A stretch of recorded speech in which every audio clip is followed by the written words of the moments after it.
The grid has been completely changed to what we thought it was from yesterday. Not one driver starts in the position they qualified. What that does mean is that we're in for a very entertaining Belgium Grand Prix. The long summer break is over. It's time for Formula 1 to get back going with the Belgium Grand Prix. It's the 14th stop on the 2022 calendar, a calendar that's been dominated by one and only Max Verstappen.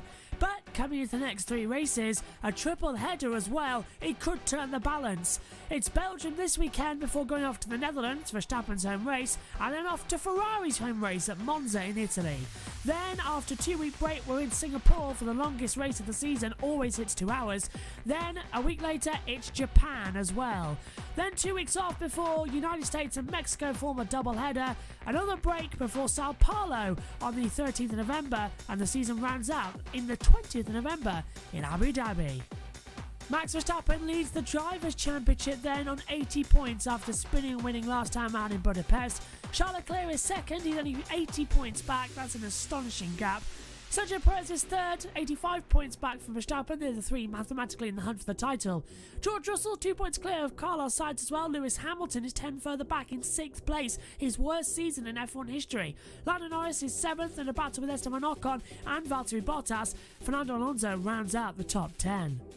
Kevin Magnussen has 22 points in 11th ahead of Danny Ricciardo, who is just clear of Pierre Gasly, who's now level on points with Sebastian Vettel. Mick Schumacher is a point clear to Yuki Tsunoda, Zhou Guanyu has 5, Lance Stroll 4, Alexander Albon the last driver with points in 3, Nicholas Latifi still pointless this season, and Nico Hülkenberg only did 2 races right at the start of the year. In the Constructors' Championship, Red Bull lead the way on 431 points. Ferrari and Mercedes are still on 330s, and they are battling each other. Then we get Alpine in 4th, McLaren 5th, they're quite close together. Alfa Romeo in a battle with Haas, but who are mainly in a battle with AlphaTauri. Aston Martin close behind them, and Williams still have 3 points. 22 cars, 7 kilometres and 44 laps. This is it, the 2022 Belgium Grand Prix.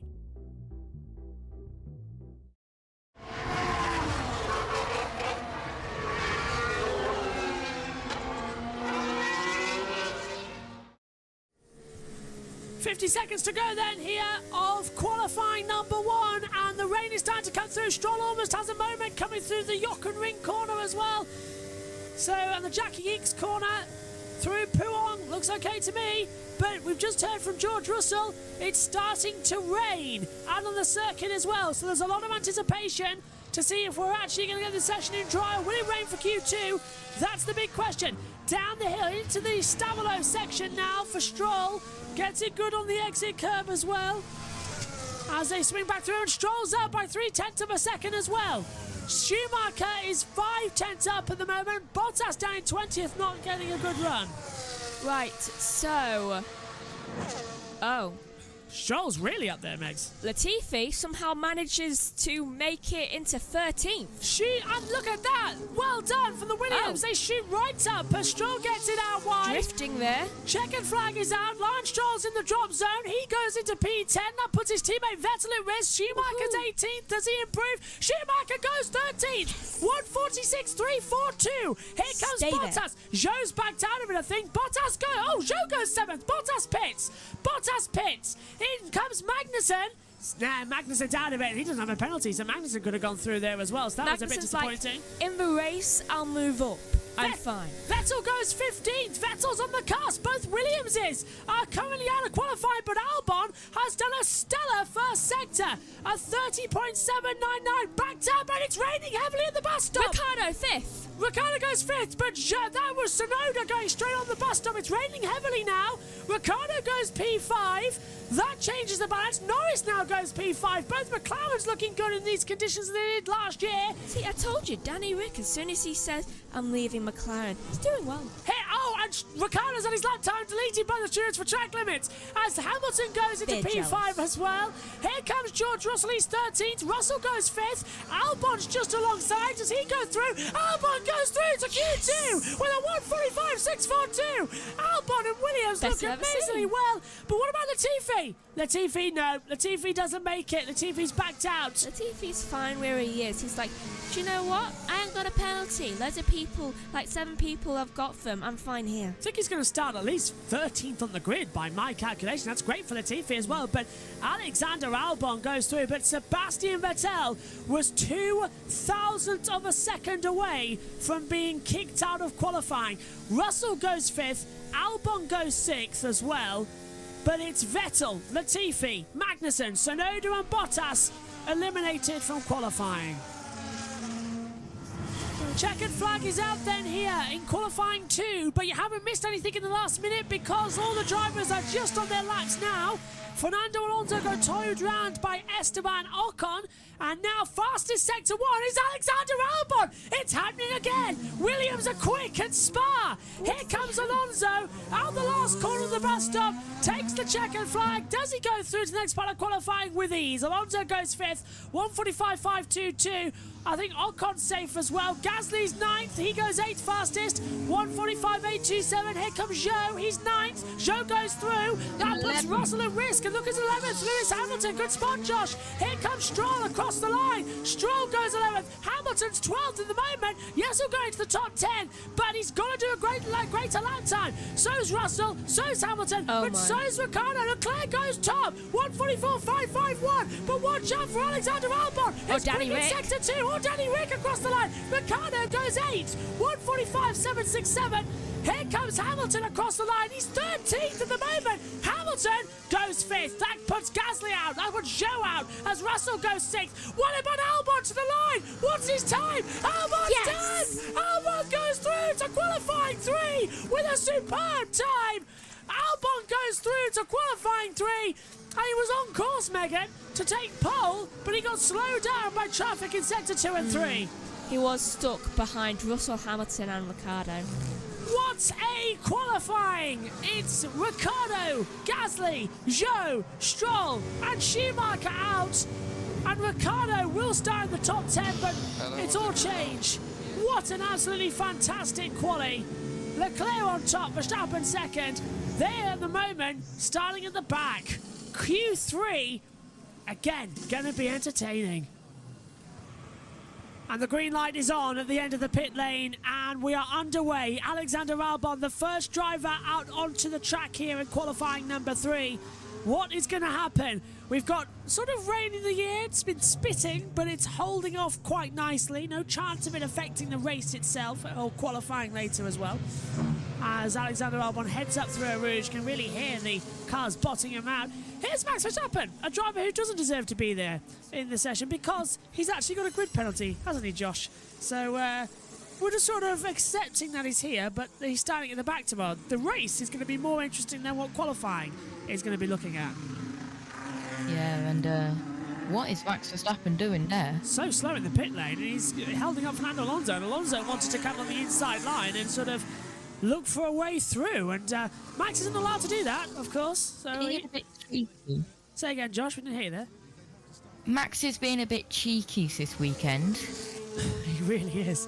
Too cheeky for my liking as well. It's not working out too good. As it comes to, I'm just having a look at the onboard camera actually on a replay of Max Verstappen. He was told to back off to let Perez get a little bit more distance to him out on the track. So Max was slowing down for a purpose to let Perez go to try and help with the tow effect, because Perez was straight on the accelerator out there. There's Jos Capito coming through. And SHT says Albon minimum top 6 starting grid position. He knocks a McLaren out in Q2 with 4 drivers taking grid penalties in Q3. That's absolutely true, as well as previous pole sitters here. It was Verstappen in 2021 who took the race win as well. 2020 was Lewis Hamilton, 2019 was Leclerc, and 2018 and 17 also was Lewis Hamilton. As the fans cheer as their Dutch driver goes past them of Verstappen. And Alonso looks like he's going to have a toe off these Red Bulls as well. Look at Verstappen again, slowing through Fania. And he's trying to get Alonso to go past him. And Alonso's just saying, no, I'll stay where I am. Get those tyres working.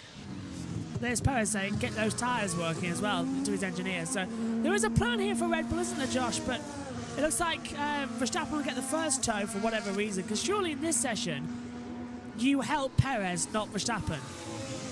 Yeah, and it looks like Alonso saying, "Hi, can I join in the fun with all of the toes?" Here's Charles Leclerc, who also should not be in this session, as he has a back of the grid penalties like millions of other drivers have. Here is the Red Bull across the line into turn 1 of Sergio Perez, and that gravel is really threatening on the exit of turn 1. We've been thinking all day as Perez goes up a Rouge to the top of the hill at Radion as well. We've been thinking all day, what rule can we in place so that these ridiculous qualifying sessions don't happen where we've got drivers who have got penalties going further in. Let's hear from Leclerc first of all. Wait, what are these tyres? Sorry, it's a mistake. No! And Leclerc's got brand new soft compound tyres on.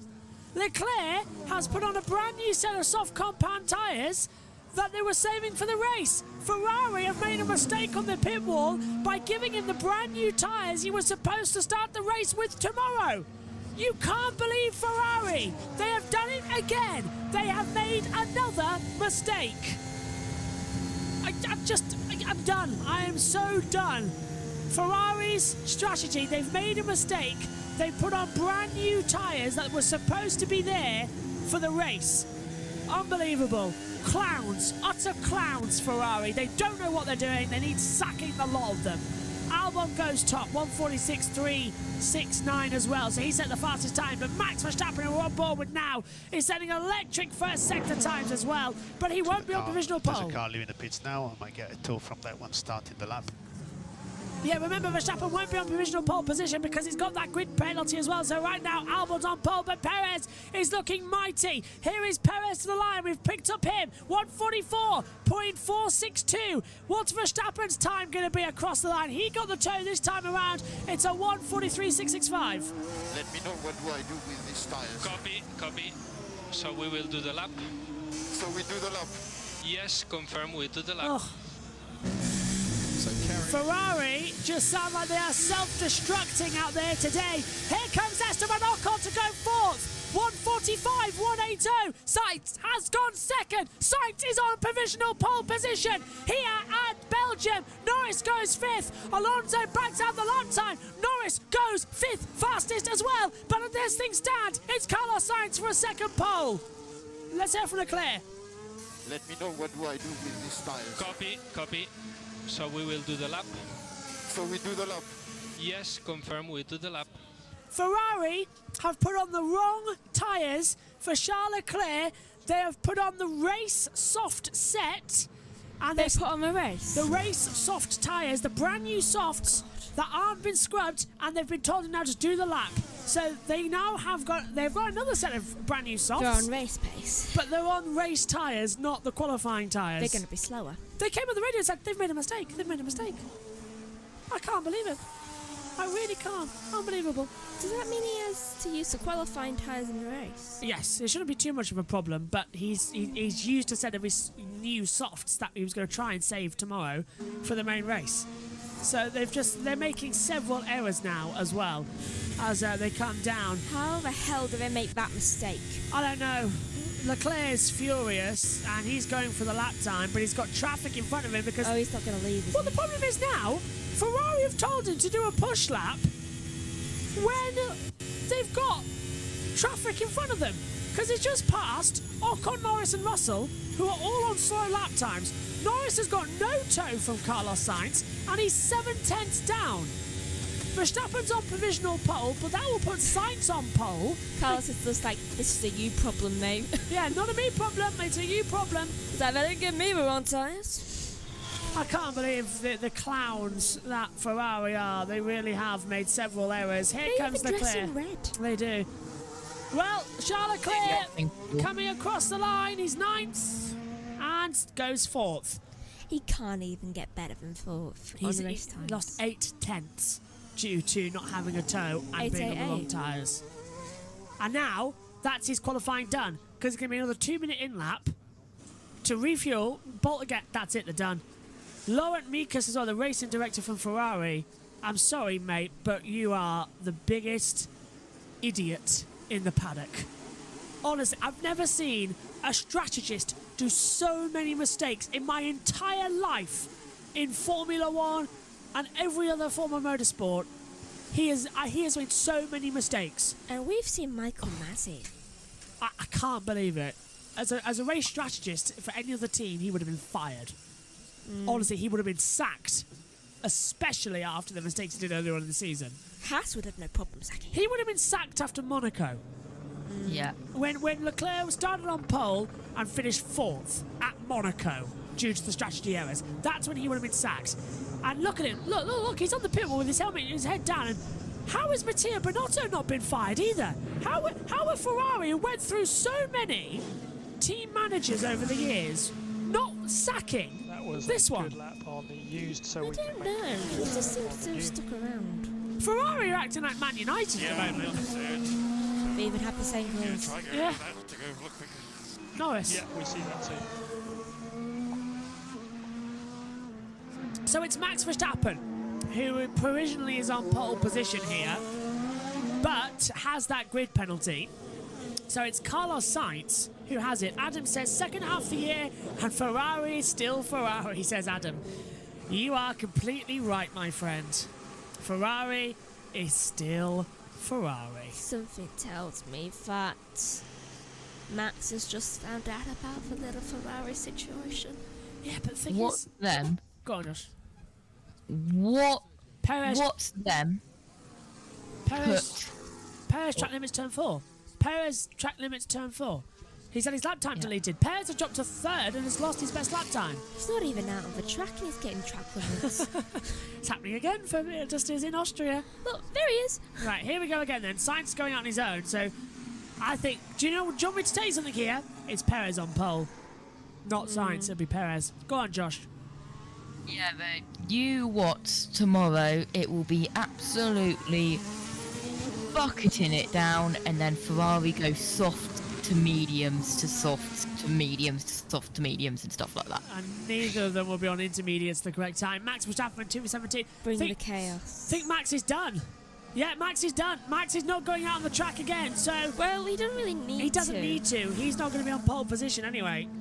No, he's happy with where he is. Yeah. Max is out the car. He starts from the back of the grid. At best, he starts 14th. Max is like, I need the toilet. So, who's it going to be on pole position? Will it be Carlos Sainz? Will it be Sergio Perez? Will it be Esteban Ocon, who's looking quick? What about Lando Norris, You George watch Russell, Albon. Alexander Albon, Lewis Hamilton or Fernando Alonso? Copy. Team No radio one there. pushing behind. Look, that's Leclerc. So Norris hasn't gone back out again because he's got a grid penalty. Leclerc hasn't gone back out again, and neither has Verstappen. So it's not going to be Norris because he's got that grid penalty. The penalty, boys. Yeah, the P. Yeah. As they come through, as Carlos Sainz will tow around, and look, they're all backing up now. Will they get to the line in time? That was impeding there. Yeah, are they going to get to the line? Look, Alonso. Alonso's going for it. I know, and Sainz blocks him. It's down below. He's just impeded both Alpines. Well, it's on a warm-up lap, but my point is, are they going to get to the line in time? 58 seconds to get from Stabilo at these speeds. They need to get on with it. They'll just make it. Though, I'm not happy with that. It may have been a warm-up lap, though he just impeded both Alpines when they were trying to go round a corner. Yeah, now look at this. So Sainz going to still be ahead. Alonso second, Ocon third. Hamilton go fourth in the running order. Now, are they going to respect their deltas and go for it? Because it's really these guys all going for pole position. Carlos, speed up! Sainz exits the corner and starts his lap time down towards turn number 1 and the Sauce hairpin as well. Next is Ocon second, Alonso third, Hamilton fourth, Perez fifth, Russell sixth. That's the order, and that is perfect timing from Ferrari to release Charles Leclerc right ahead of Carlos Sainz at full speed. Leclerc is towing around Carlos Sainz. with the perfect opportunity. That's the only thing Ferrari have done right all weekend. True, though I don't like what Carlos just did. Albon 6th. Albon, yeah, Albon 6, 145, 8-3, didn't 7. make it. Albon didn't make it across the line, but Albon goes 6th fastest. He's out-qualified Norris, and he might out-qualify the two Mercedes. I'm not happy with Carlos Sainz right now. Why? Because do you see how slowly he was moving across it? He was purposely backing everyone up so that people won't make it across the line. The checker flag is out as well. Leclerc has backed off, and he's now let Alonso through, but he's blocking Hamilton, Perez as well at the exit towards Podium. Leclerc's moved out of the way, but Sainz is down in the first sector.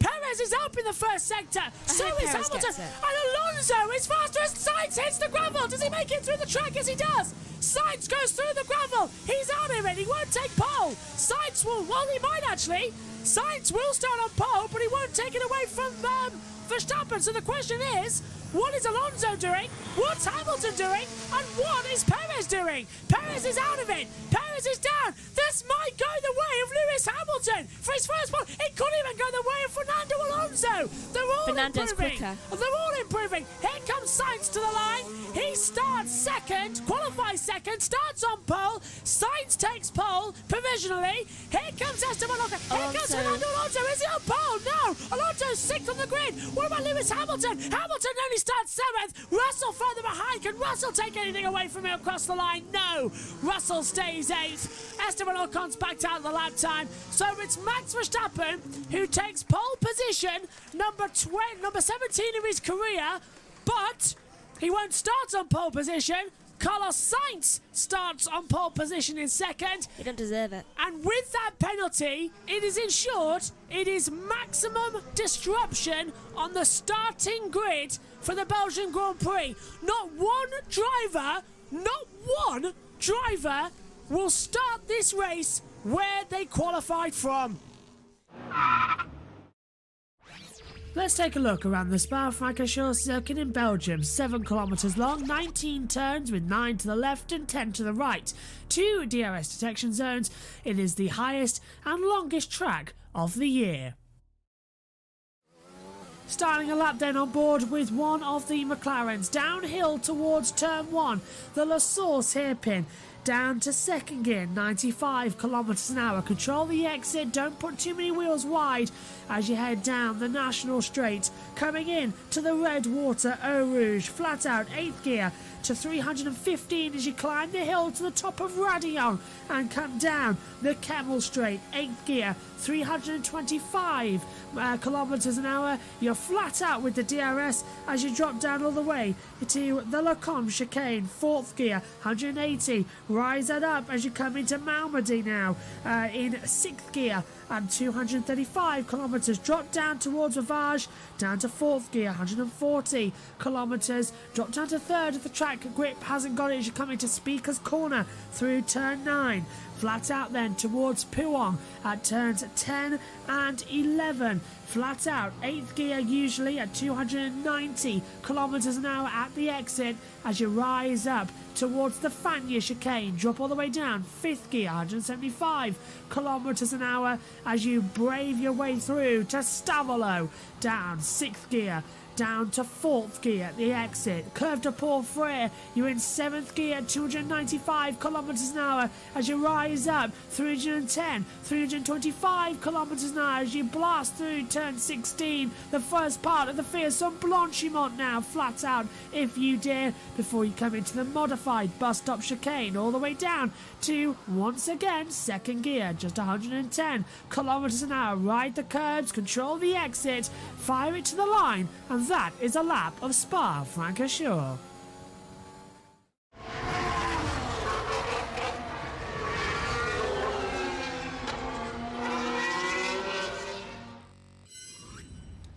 Hi everybody, welcome to coverage of the 2022 Belgium Grand Prix. Now, first of all, the pit lane is going to go green, but we do know there's been a crash in the GT4s around the Ginettas, and we send our thoughts and prayers with the drivers, and hopefully everyone's okay. But we're going to head down to Johnny Herbert as the green light goes on for the start of the formation lap. Down to you, Johnny. Driver, we're going to really be fascinated to see what it can do. George Russell there in the Mercedes. Can that Mercedes come alive for them in the race? So it's going to be really interesting to see what they can do. There goes Lando Norris onto the circuit, and hopefully we're going to see a good race from here. There you go. There's your pole man there. Carlos Sainz in a really great position. But it's Sergio Perez who's really going to give him a tough time. And here we go once again. Charles Leclerc, he's the man who's really got to put his foot down to get himself a chance. Racing against Max Verstappen, which is going to be one hell of a battle for those two. Can he beat Max? Can Max win the race? Michael Schumacher did it from 16th in 1995. Yes, it is possible, that's for sure. So we're going to see how these guys get these engines up to temperature and how they will go. There's Fernando Alonso going on the track. So I'm going to really look forward to seeing what he can do from that third position. Let's talk a bit about strategy. That is really going to be something that is going to come into play today. Medium, soft, medium. That's what Pirelli are talking about. The soft tyre doesn't really seem to be something that the drivers are going to start the race with, because I think they all know it's not going to be very reliable. Something that's very close, a one stop compared to that two stop, is a medium hard. But it's going to be a little bit tougher, because as you do more laps and as the wear comes into that hard, which is pretty good, it's trying to keep the tyre temperature in the tyre. So that is going to be a real battle as well. There is a soft and hard, which is very close, as well a one stop. But it's that real risk of that soft very early on. But it's absolutely brilliant down here. The crowd are going wild. What's it up there for you? What's it up there for you, Crofty? What's it look like? Nice one, What's it Johnny. look like? Looks brilliant from up here. Thank you very much, Johnny Herbert. There's Max Verstappen. Look, a mixed-up grid. He's one of 7 drivers taking penalties for this race, but he is the clear bookmaker's favourite for this afternoon's Grand Prix, and he's starting 14th on the grid. Now, Max has never started 14th on the grid in his entire career before, but he has finished on the podium, starting 16th or lower 3 times before. Now, if he does win today, and a lot of people do think he can win today, it'll be the first time that we've had a winner from 10th or lower on the grid in consecutive races since the last race in 1959, the US Grand Prix, and the first race in 1960, the Argentine Grand Prix, won of course by Bruce McLaren, whose last win came here at Spa. Right, let's look down the grid as we see the cars out on the track. Charles Leclerc. What can Charles Leclerc do today? Well, if he's going to finish on the podium, it'll be the first time he's ever done that, starting outside the top 7. His teammate Carlos Sainz obviously has a better chance. He starts on pole, where of course he started at Silverstone in his other career pole, and he won from there. And a big thank you to Christian Alvarado, who tweeted me this little gem ahead of today's race. After all the penalties were applied and we worked out the grid yesterday, it left us with Sainz, Perez and Alonso starting 1, 2 and 3, all Spanish speaking of course. And if you take the first letter from each of their surnames, it spells Spa. How fitting, Natalie, for the Belgian Grand Prix.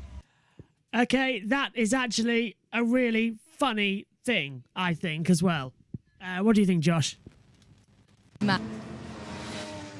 Sorry, say again, Josh. We just had to connect the cables. Yeah, that's pretty funny and pretty awesome.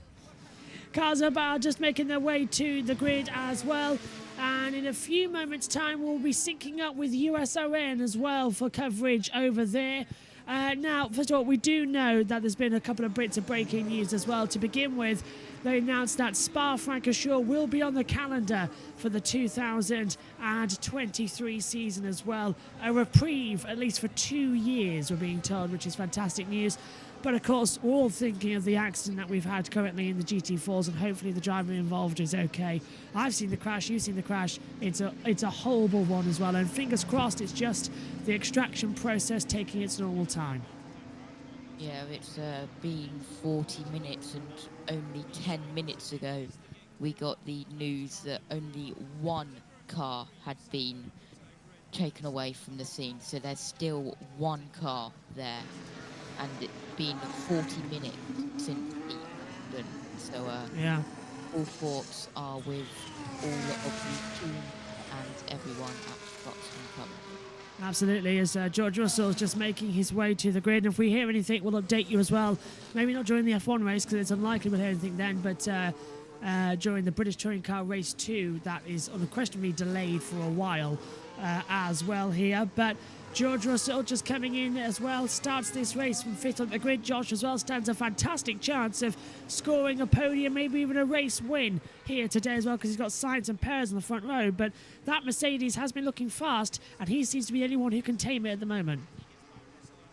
Yeah, but depends what Mercedes does, and we're still waiting to hear what the Ferrari master plan will be today. Yesterday it was put the race soft tyres on in a qualifying session.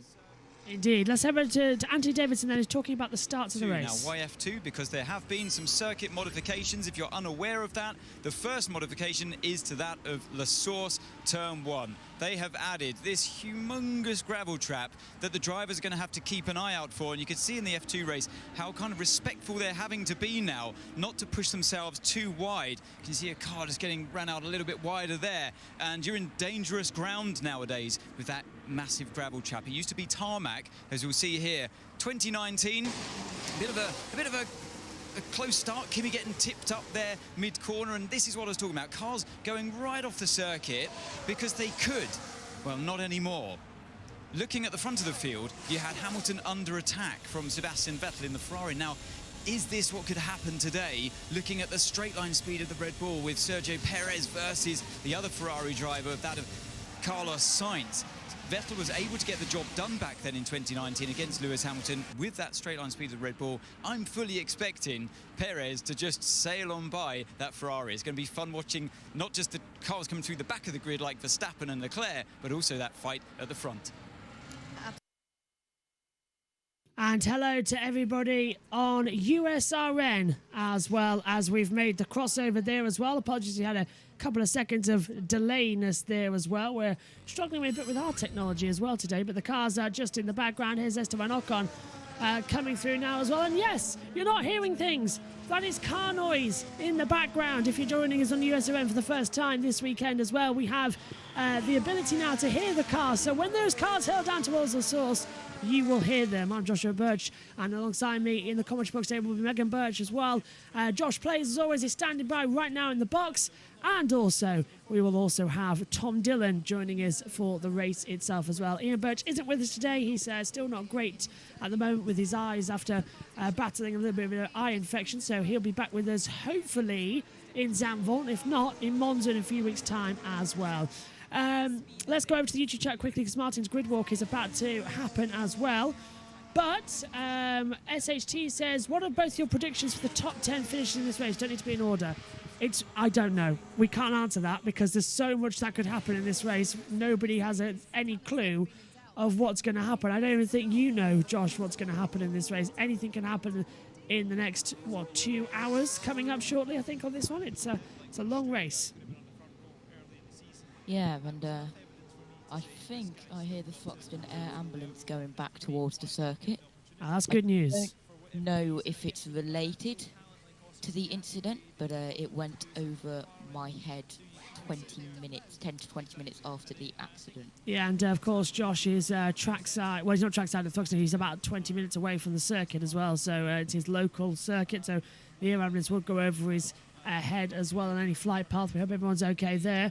Hello to Adam, who says, enjoy Josh picking Lewis Hamilton to win today. Lewis Hamilton starts this race from 4th on the grid alongside Fernando Alonso. That's a very good bet as well to take options as well as we look at the battle camera, because we're about to pass down to the one and only Martin Brundle for a grid talk as well, as cars are circulating. We're just waiting actually, because we're having a bit of a problem with my laptop today.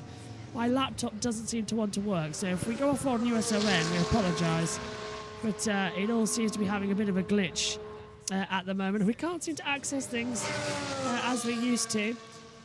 But I'll tell you one thing as well, Josh, as you're back with us now, as you see the cars lining up. There's the results from qualifying. That's not how they start. Verstappen is not on pole position. The timing screen's yet to change over. Just thinking as well, as Alexander Albon and Nicholas Latifi actually comes to the grid and revs up their engines for us as well. Who do you think is going to win this race today? Because we've asked the question for a few others. We haven't asked your opinion. I have no idea. Too close to call? Yeah, it's just Verstappen could win it from 14th. Verstappen could win it, yeah. Also could have well, Ferrari's master plan being actually do good for once. 19 cars start on the grid. Yuki Tsunoda will be starting from the pit lane. Let's go down then for Martin's grid walk. Martin, down to you. I am indeed right at the back of the grid, Natalie, because I love to see this view through the valley. At the top of the hill over there, you've got the crowd at Radion.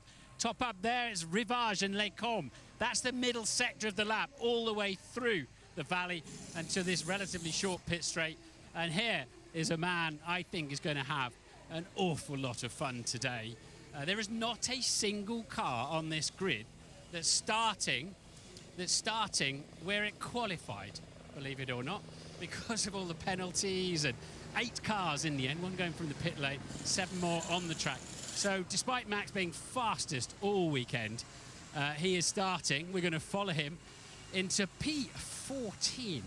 Now Yuki Tsunoda is starting from the pit lane. That gave them an extra place overnight as well. We've got a Mercedes behind us here, John, so we probably need to just step to one side. And look at the roundels on the side of this car. This is, I really like, I know it's sort of a tradition and it's for this weekend, but for fans out on the track, especially if you're a little bit away from the side of the track, really identify the drivers well using that. We should think about that in Formula One for everybody's benefit. So, yeah, as I said, nobody starts where they qualified. Not particularly proud of that for Formula One. It's a bit odd.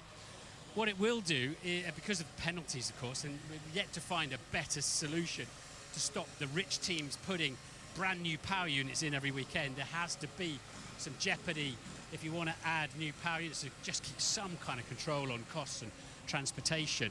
So that's they've decided here is their best chance to overtake as they go through later in the season. Max then gets out of the car, and it's an awful lot warmer today. Now, every team and driver on this grid wish they knew more about what might happen in the race with tyres and strategy, because on Friday we had a red flag and it was spitting with rain, and they got almost no relevant information. And now, of course, we've got this toasty warm day, and where they're going to have to find if they can use the soft tyre. Will it grain? What's going to happen? Will the medium should be good? Can they switch the hard compound tyre on, the white marked one, or not? They simply don't know. Now, what's interesting there for me with Max is that he really didn't even hardly talk to his engineer. Esteban. He's not listening. Quick word as you're walking. Good. What can you learn from the track on the outlap? Yeah, the conditions are quite similar. I think the wind and obviously the temperature are a bit higher, but all good, I would say, in terms of conditions. The car feels as good as yesterday on my side, so, you know, good confidence to try and attack and going forward. Yeah, you have a wonderful chance today to score some big points. Yeah, that's the aim. Big points we will see, because it's always tough, but the aim is to get back into the top 10. All right, good stuff. Are they your sunglasses? No. Well, somebody just handed them to me, and they're not mine either. Have a great race. Oh, well, we'll put them in an auction somewhere. Right, where am I? I'm up with Lewis Hamilton, so we're right a long way up the grid now. I did hear that Lando Norris was standing alongside his car. Here's a man I've definitely got to talk to. Alex Albon. Look at that, the Williams. 3rd row of the grid, starting alongside George Russell, just behind Lewis Hamilton. And as soon as all these people get off the grid, all the lights will come on, and he'll suddenly realise that he's in a great spot. And how far up to... Quick word, Alex? Well done. It's going to be great, isn't it, down into the first corner? Yeah, I mean, I've been watching a few videos, you know, previously to this one. P6 doesn't always look a nice place to be, but we'll give it a go. I think it's really low track grip on at this start-finish line, so it's really about minimising the wheel spin, and let's see what happens into turn 5. It's only 30 car lengths down to the braking point. It's a short run, isn't it? But the new gravel trap on the outside seems to, certainly the support races, seem to calm everybody down a bit. Yeah, we know in the back of our heads we can't run out wide, so I think it it's actually what we need, you know, going forwards. We need gravel. It kind of puts us in a place where we know we can't run wide. So anyway, I think keep our nose clean and then see what we can do. Have a great race. Right, where are we? So we're third row of the grid. We'll keep moving forward. Nobody's claimed the sunnies yet. I don't even know who gave them to me, but I kind of assume. But some Ray-Bans, they don't look expensive enough for a Formula 1 driver. They're nice, but they don't look expensive enough, do they? Basically, and I did wonder why he had a pair of sunglasses on him at the time, but there you go. And somebody will know who they are. Let's see if Fernando will talk to me this week. He didn't talk to me in Hungary, although it was pre-arranged because I was with Alpine on the grid. And then, of course, the next morning, I think we found out why, because he announced he was leaving the team and going to Aston Martin. And Fernando, he's doing a great impression of being deaf at this point, but I will catch his eye. Let's see if we can get a quick word while we're waiting to see if anybody else is on the grid.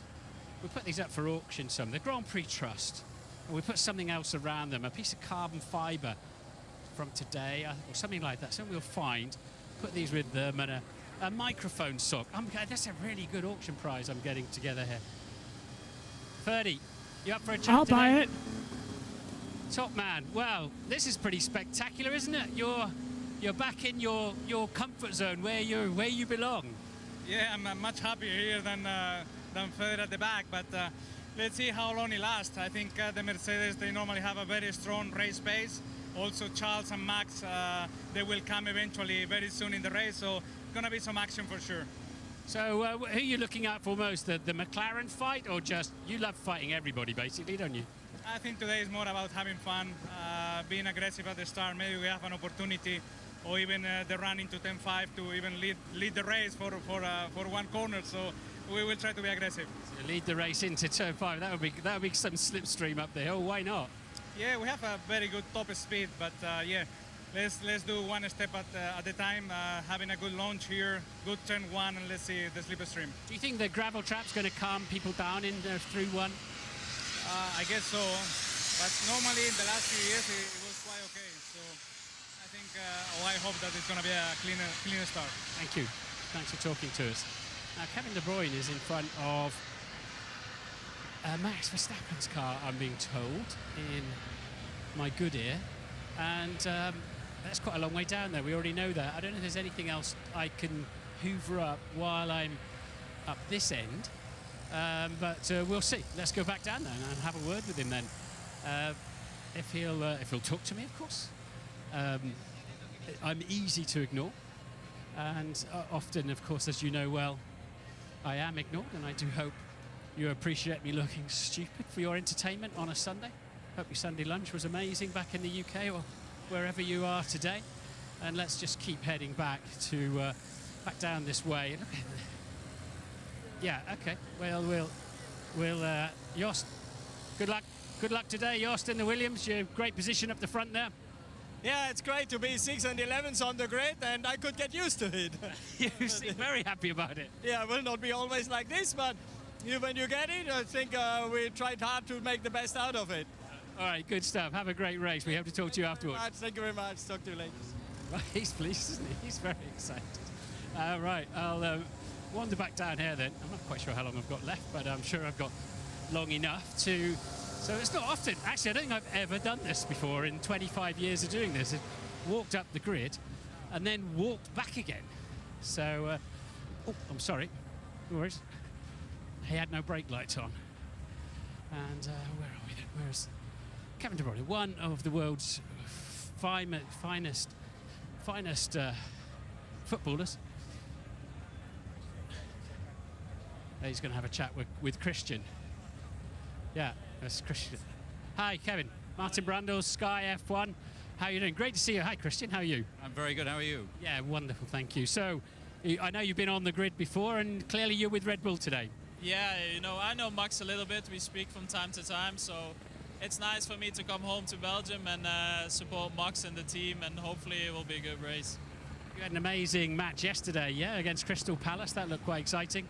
Well, we were a little bit behind, but obviously we made it up in the second half, so we're doing okay. We started well. And do you play FIFA online with Max? No, I don't really play FIFA, actually. I play shooting games or F1, so that's what I play. So we switch it up. Oh, well, you'll have to get a go. Christian will give you a go in one of these cars or something. Only if he plays for Coventry City. Coventry City, yeah, all right. That's the deal then. I'm going to head off. Sorry to have interrupted you. Cheers, thanks a lot. Enjoy the race. Right, okay. There goes the jet thing today. again. And hold on. How are you? Good. I'm very good, mate. And better for seeing you as always. You didn't lose your spare pair of sunglasses, did you? No, I did not. Good to see you, Martin. Yeah, well, tell us something. What would you know, the great Mika Häkkinen, of course, 2 times a world champion, knows everything about Formula One. You've been it, won it, crashed it, done it, haven't you? Like me, well, I didn't win it, unfortunately, but you did. What's the secret around here? Well, I don't think there's any secrets, actually. You know, the situation is really fascinating. You know, the Max, you know, Charles starting in the back of the grid, basically. You know, they have to climb up, they have to get in a podium, they have to get the maximum result. Stay out of trouble, keep your foot down. I've got 1 minute. Just take us through that incredible overtake you did against Michael Schumacher here in the year 2000. A lot of these people were barely born then, but it will go down in history as one of the all-time great overtakes. Probably one of the best overtaking ever in Formula One, indeed. Racing against the Michael Schumacher, he was leading, I was second. And the only place where I had a chance to overtake him was in the Camel Straight after the Rouge corner. But he was a very naughty boy. He didn't let me overtake me. He pushed me all the time on the grass, even I was going 300 kilometers per hour. But in the distance I saw the back marker who was driving middle of the track. And that was my opportunity. And I overtook him right, Michael overtook left. Fantastic feeling, man. Job done. We'll try and play that out later. People you're actually working for are looking for you to do some TV there. Looking, yeah, you have to. I'm sure that'll be on YouTube. The great Mika Häkkinen with that unbelievable move on Michael, and they went back quite a long time. Kevin, you got a chance for a quick word? Kev, what can you tell us? You're normally a man of great wisdom in these things. Tyres, what strategy? Not today. Not a wisdom today. I mean, I think it's tight between 1-stop and 2-stop, and no one has really done much running in high fuel, so everyone's got a big question mark on how the tires are going to perform. And you're in the mix at the back then with, there's going to be cars, you're going to be catching some, and some are going to be catching you. Yeah, it's a big mix-up of, like, it seems a lot of people are out of position, either too far up for their pace or too far back, so it's going to be a lot of, it's going to be an exciting race.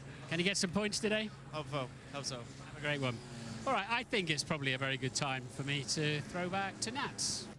Well done, Martin. It's a very difficult situation out there as well, and we're only a minute away from the national anthem coming out. That was a classic Martin's grid walk, Josh, don't you think? I mean, who on earth's sunglasses were those? I've got no idea, but I'll tell you one thing. If there's a microphone sock being thrown in, which is one of these windshields as well, I'm just holding onto the camera here on YouTube, I'd take it. I'd want it. I'd replace mine completely as well. Wouldn't you replace your mic shield with a Sky Sports one? I certainly would. Yeah, and I'm just... Jade Edwards' engine's absolutely fine. Oh, that's great news then for the touring cars. Good. Yeah. And if you are at Foxton, they are aiming for a 2 p.m. start. Is that for that race or for the touring cars race? The touring cars. So touring cars going to start at 2 p.m. So they've sounded like they've shifted the schedule massively then. Okay. Yes. Okay, so they're 25 minutes early. That's great news. That means Megan's got to get it in. Go on, Josh. I've got 2 seconds. It's time for the Belgian national anthem.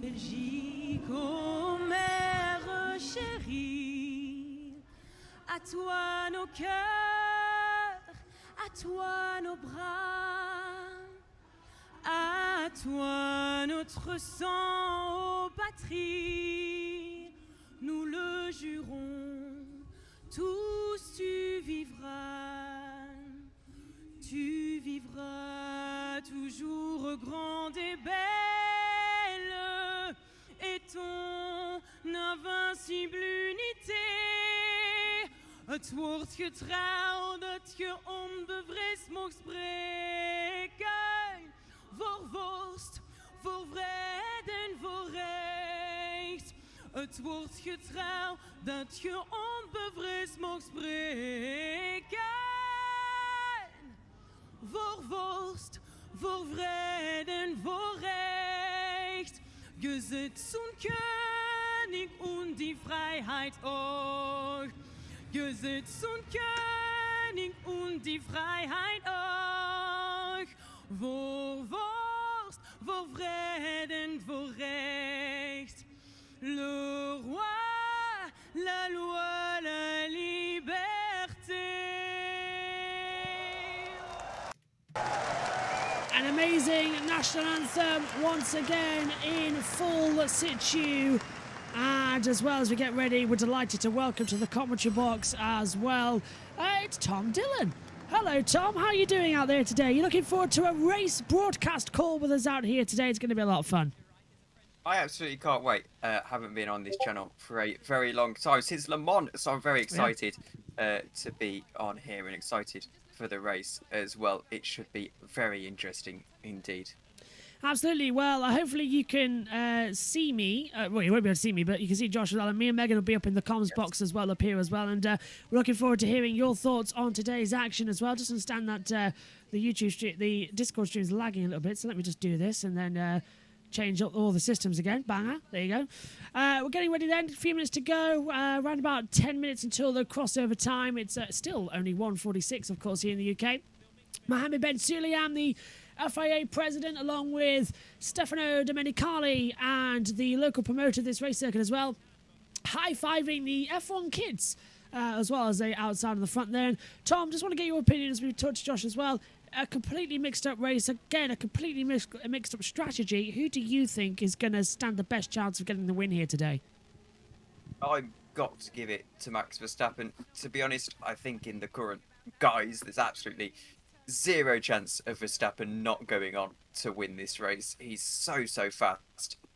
And I think that really when you're in that kind of form, it's very difficult for something to stand in between you and the win. Absolutely, and 44 laps ahead of us. It's both the shortest race of the year in terms of lap time and in terms of time as well, but it's the longest race of the year in terms of kilometres as well, 7 kilometres in length. Toto Wolff is with Natalie Pinkham. In the car yesterday from Lewis, it was utter disbelief that he was 1.8 seconds off Verstappen's quickest time, 2.1 for George Russell. I mean, how do you explain in simple terms how you can go from pole in Hungary to that yesterday? Yeah, we are lacking the answers. As you say, you cannot have a car that's on pole in Budapest, albeit a very different track, very different conditions, and then suddenly be almost 2 seconds off. So we need to look into data, dig deep, and find out. Well, Toto, we heard from Lewis as well yesterday that he wasn't going to miss this car at the end of the year. Does that sort of say that you guys have sort of given up on this car in terms of your belief that you can really turn this situation around? I think it's clear as a reaction from Lewis. The car was undrivable yesterday. Too draggy, unpredictable on the rear, no confidence, even understeer at times. And it's clear that a driver says, I don't want to do anything with this car anymore. So we need to find the right compromise between still trying to find out what is happening and then next year's development. We had a new technical directive on the floor, which we expected, and what we heard was maybe going to bring you a bit closer, but Red Bull looked like they've even extended that gap. Where's your feeling on that with your analysis? I think we'd better not change too much technical directives because you can see what it did for the Red Bull here. But there's a slight difference in the floor. It's not a huge deal, but it will change the development a little bit. Toto, thanks for your time. All the very best today. Max Verstappen was quickest yesterday, but he'll be starting 14th, and he's talking to Rachel. Max, Mercedes have got you up around P5 within 7 laps today. What are your thoughts? Oh, I don't know. We'll see. As long as we have a good result at the end of the race. Rachel's tripping over. Yeah. No shunts like our cameraman. Your straight line speed's phenomenal, though. You must be really looking forward to this. That's got to be tantalising for you today.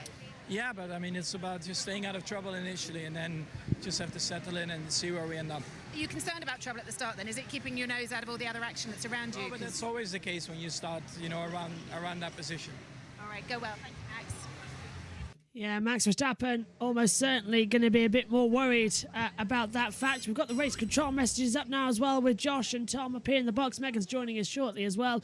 But isn't that beautiful to see, guys? 0% chance of rain, sunshine, umbrellas that were last year used to keep the rain away, this year being used as parasols to keep the sun away. Isn't it great to see? Who wants to go first? I'll go first. Definitely. But I do quite like a little bit of rainy Spa. Completely dry race can sometimes get a little bit boring, but at least we've got a race this year, Josh. Indeed. And go on, Josh, you first. You Josh, because then that allows me to put Megan's laptop on, so after you. Yeah, and it's great in that it's no 2021 for last backs. And if you are watching British Superbikes at Cadwell, it's the first time since 2017 that the Super Pole is coming back. That's at Cadwell Park. Yeah, that's 10 minutes away from me right now, that circuit as well. So you can tell where I decided to be. The amount of things I have in my ears right now. Oh, there's the cars firing up down there on the grid as well. If you're listening in and tuning in, we're struggling to get the team radio in operation as well. So I know one way to fix it, but we might have to ask Josh if to put the team radios on throughout the race for us to listen to, because right now, guess what's deciding not... Oh, hang on, it's loading. It's loading. Yeah, hey, might actually work as well, which is fab news. Okay, Fernando Alonso was starting third on the grid, and just before he was on there, he caught up with Rachel Brooks as well. So we'll throw down to what he had to say, I think. The Belgian... No, they're going for an ad break. That's what they're doing, because I got told in my ears they're going to Rachel, but they're going for an ad break. As I'm delighted to say, we have actually got some timings in operation at the moment, but my laptop is being, as usual, annoying. So apologies that this could take some time to fix, as we're trying to do 7 different things here, and Megan's laptop in operation as well. I could do with Megan in here, but she's not in here. So that's annoying. And now her laptop's saying something about a update that I've snoozed.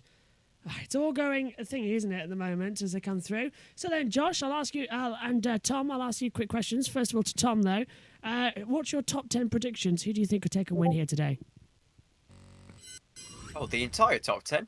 I haven't thought that far. But no, Josh, I think that, as I said, obviously, I think Max Verstappen is going to get the win. I think that Perez and Sainz will probably be the other two on the podium. I think Fernando Alonso is going to have a good result today. I could see him perhaps getting into the top 5, as I don't really have much faith in the Mercedes. We saw yesterday just how little straight line speed the Mercedes have got in this race, and I think that is going to be a hugely important factor. And I also think that Alex Albon might get in there in the mix, as they're of course running so little downforce. Sometimes at Spa, if you actually run a little bit less downforce, it can help you in the race as opposed to the qualifying. So I think that might be something to keep an eye on, even if that Williams isn't quite the best. And Josh, what do you think could be in the top 10 today as well? I mean, my personal pick of winner is Max Verstappen. He could.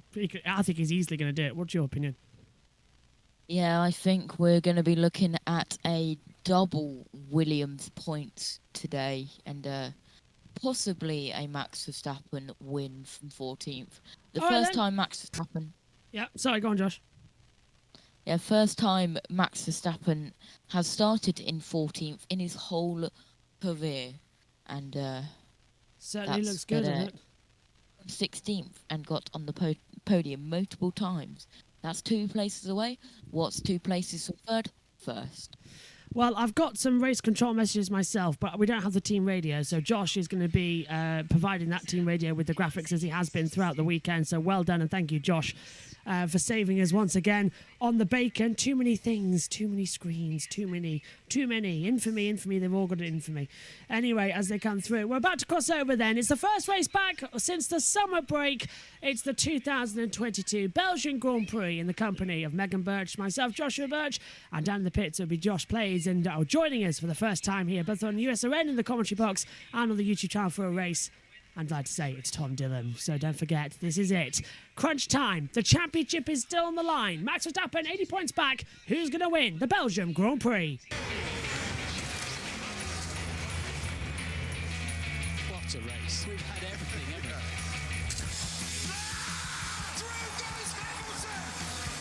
There's a massive buzz. Max is marching on.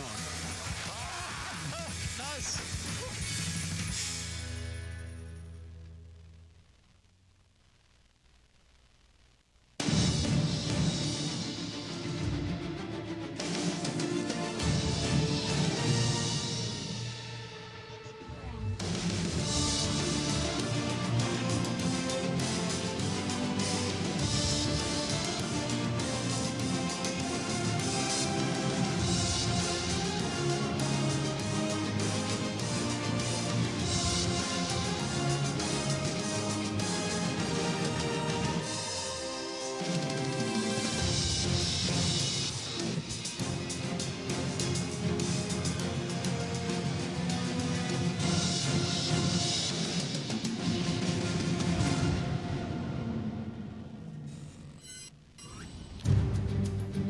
It's been a long time. 3 weeks, doesn't it just fly by? But this very much isn't a Midsummer Night's Dream. We are back. Formula One kicks off the remaining 9 races in the 2022 campaign with a visit to one of its most famous and most deadly tracks. It's Spa-Francorchamps, been here since 1950, modified for when it used to go through 3 different villages, but somehow it's still the longest track on the calendar. It's a 7.004 kilometre circuit, top speeds at over 225 miles an hour. Elevation change, you go up towards the sky at Radion, 102.3 metres elevation change. And of course, back in 2020, Gasly and Perez went side by side up the hill as well to the top of Radion. And down the Kemmel Straight, you go towards where the Lecombe chicane is, and that's where Ricciardo versus Verstappen on the opening lap once again made battle, and running off the track was Danny Ricciardo. And how about this, down at the bus stop chicane? Alexander Albon versus Sergio Perez round the outside in a brilliant movement. Why are we showing you all 2020? Because 2021 was an absolute washout. Nothing happened. May as well show the qualifying laps. Pirelli have brought their 3 tyre compounds that are directly in the middling of the range. It's the hard C2, the medium C3 and the red soft C4. But of course, none of that matters after one of the most confusing qualifyings in Formula 1 history. This is how the starting grid looks. Mick Schumacher starts 19th, and he's the last driver on the grid because Yuki Tsunoda's starting from the pit lane. The 9th row of the grid sees Zhou Guanyu alongside Lando Norris. Guess what? They had penalties as well. Guess what? Row 7 also had penalties. Esteban Ocon alongside Charles Leclerc, penalties galore. Oh, guess what? Max Verstappen starting 14th, he too has a penalty. So does Valtteri Bottas starting in 13th place. And the last of the points pairs as well. It's Kevin Magnussen starting in 12th, first driver without a penalty. He's alongside Nicholas Latifi on row 6. Row 5 is an all Aston Martin affair as well, with Sebastian Vettel alongside Lance Stroll. 4th row of the grid, Pierre Gasly starts 8th, Danny Ricciardo starts in 7th. And further down on the field as well, row 3 of the grid, Alexander Albon starts 6th, his highest ever for Williams, of course, not his highest in Formula 1. George Russell starts in 5th. It's the 2007 McLaren lineup on the 2nd row of the grid. Lewis Hamilton, Fernando Alonso starts 3rd. But the front row of the grid is a day for the underdogs once again. Sergio Perez starts 2nd on the grid. Carlos Sainz, whose only victory in Formula 1 came from pole position, starts 2 on pole position. I'm still angry with Carlos. Megan is still angry with Carlos Sainz. We're still delighted. It should have been Perez's pole. And you know me, I love Carlos Sainz, so I'm still angry about what he did on that last corner. Yes, and as you can tell, we have a whole rooster of commentary teams today because Ian Birch isn't with us still, as Pierre Gasly looks like he's going to start the race from the pit lane as well. So that's both AlphaTauris starting from the pit. So 18 on the track, 2 in the pit lane, the AlphaTauris as well. But we've got a whole rooster. Ian Birch still isn't well. He's suffering from an eye infection as well, so he'll be useless in the commentary box, to be fair. So he's doing other things. So alongside me in the commentary box is Megan Birch, but we've brought in, as always, Josh Plays. He's down at the pit lane. And it's a very good afternoon to listeners of USON. You might recognise this voice. It's Tom Dillon. Good afternoon, Tom. This is it then. Race time and crunch time. Well, I think it's all going to be about the run out of Eau Rouge, the newly profiled Eau Rouge, particularly the run off, of course, knocking down that famous old little inn that was at the back, putting a grandstand in there and bringing the barriers back 2 metres or so. I think it's going to be all about the run down out of Eau Rouge and Radion into the Lecombe chicane, and Hamilton said, I was watching on the coverage this morning, he said that the car feels like it's got a parachute behind it down that straight, so I think there's going to be a bit of an upset down there.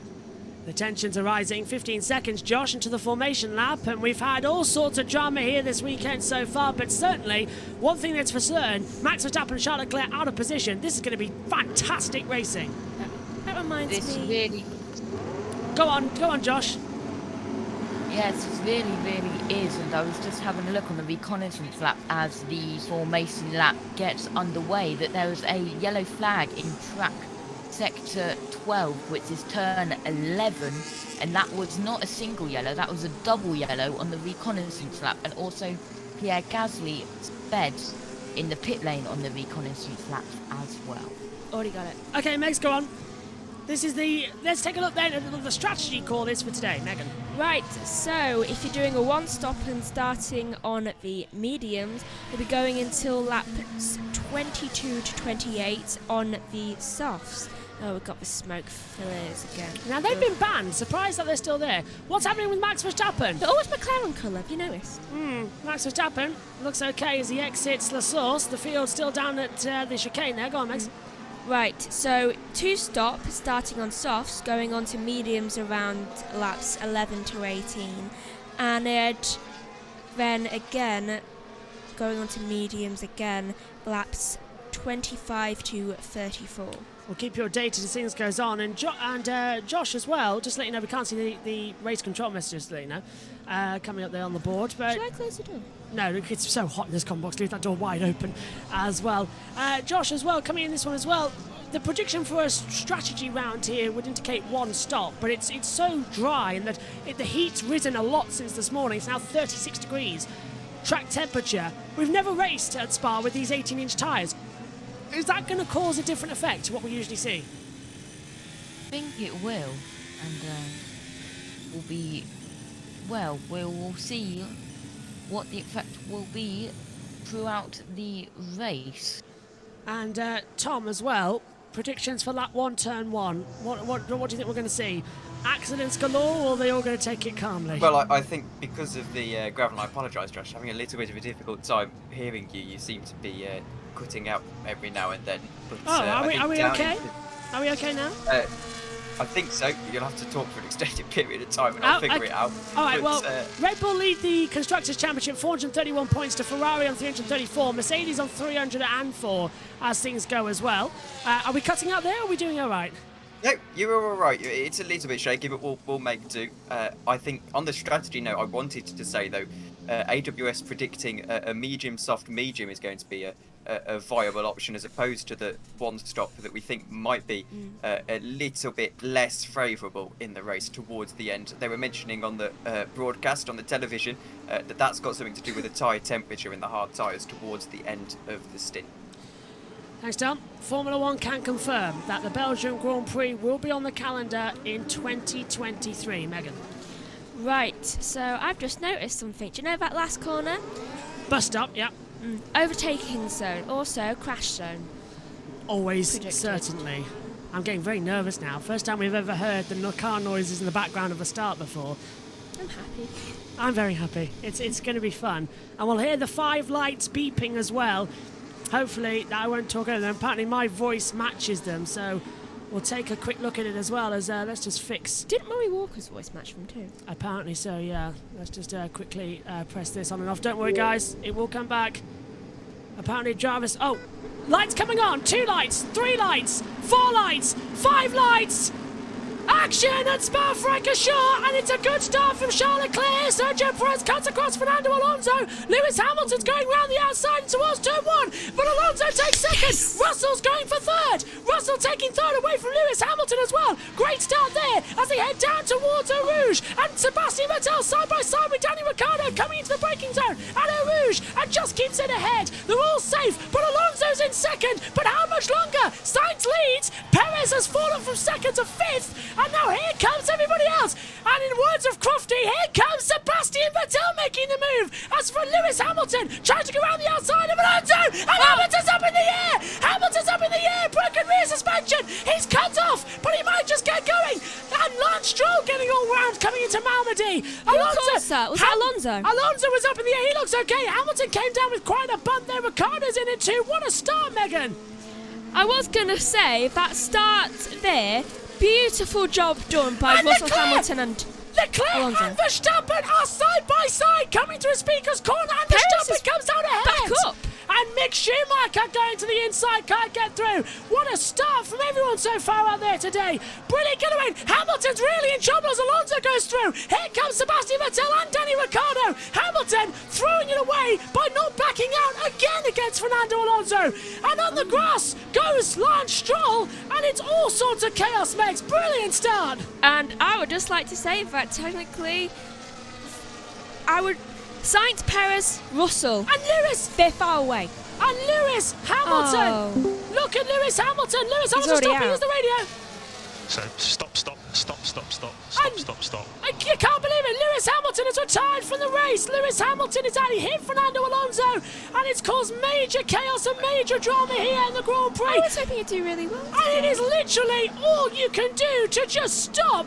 As side by side further back, Danny Ricciardo going through Lando Norris versus Zhou, and Vettel is down, and Verstappen's up to wait. Then here comes Alonso under pressure. Alonso started third, got hit off by Hamilton. Wow. Though I am turn 5 incident involving cars 14 Alonso and 44 Hamilton noted causing a collision. Though I would just like to say that Sainz, Perez and Russell, they're basically in another zone of themselves right now. It's just them three. And we lost Tom and Josh right when the lights went out. As it's all side by side, we've got a yellow. That'll be Lewis Hamilton. Guys, did you at least see the start? Please tell me you did. Yeah. 5 minutes behind, thanks to Sky Go, but yes, I did. Yeah. Thankfully. What a start! As off! Williams!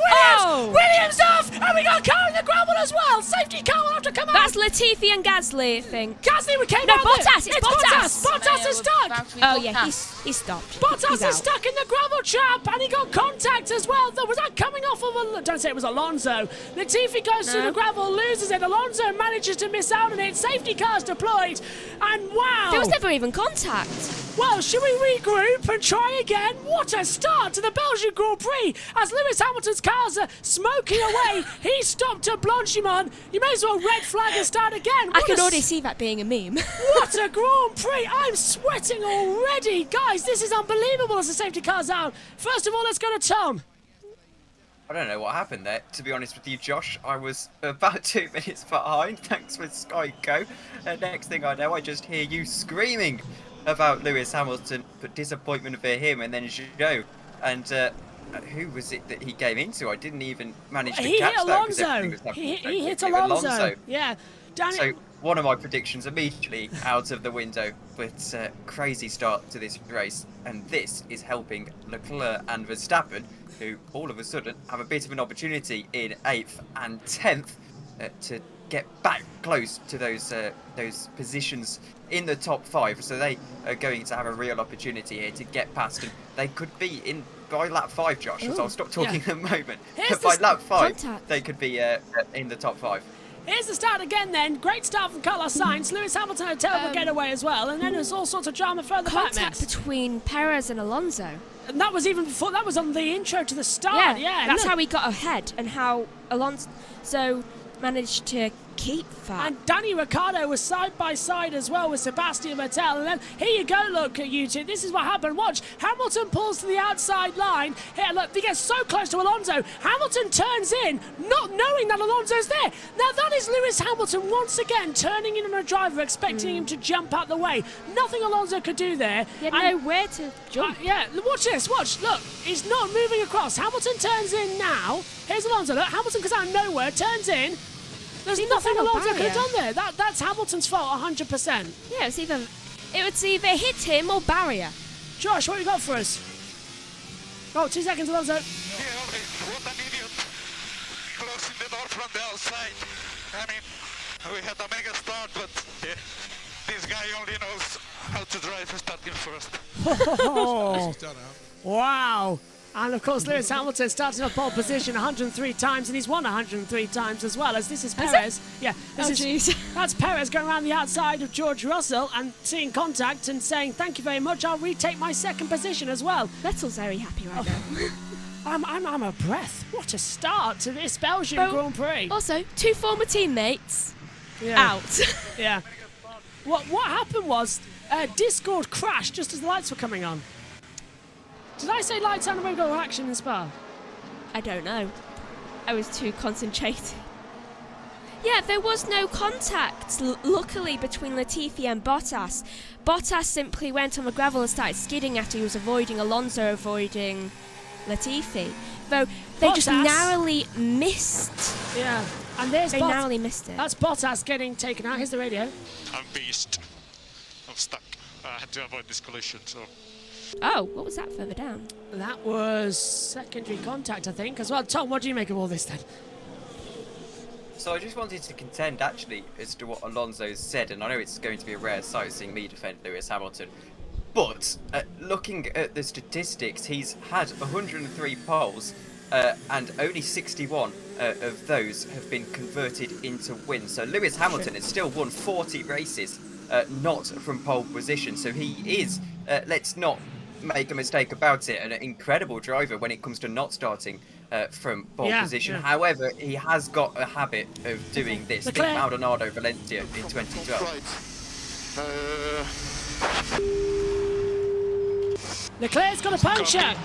Leclerc's got a puncture. He's coming in already, front right. I'm not surprised. He was caught up in a lot of stuff. And he's going through all that debris as well. So Leclerc's coming in, so the race goes from bad to worse. We haven't even completed 1 lap of Spa, and all hell has broken loose.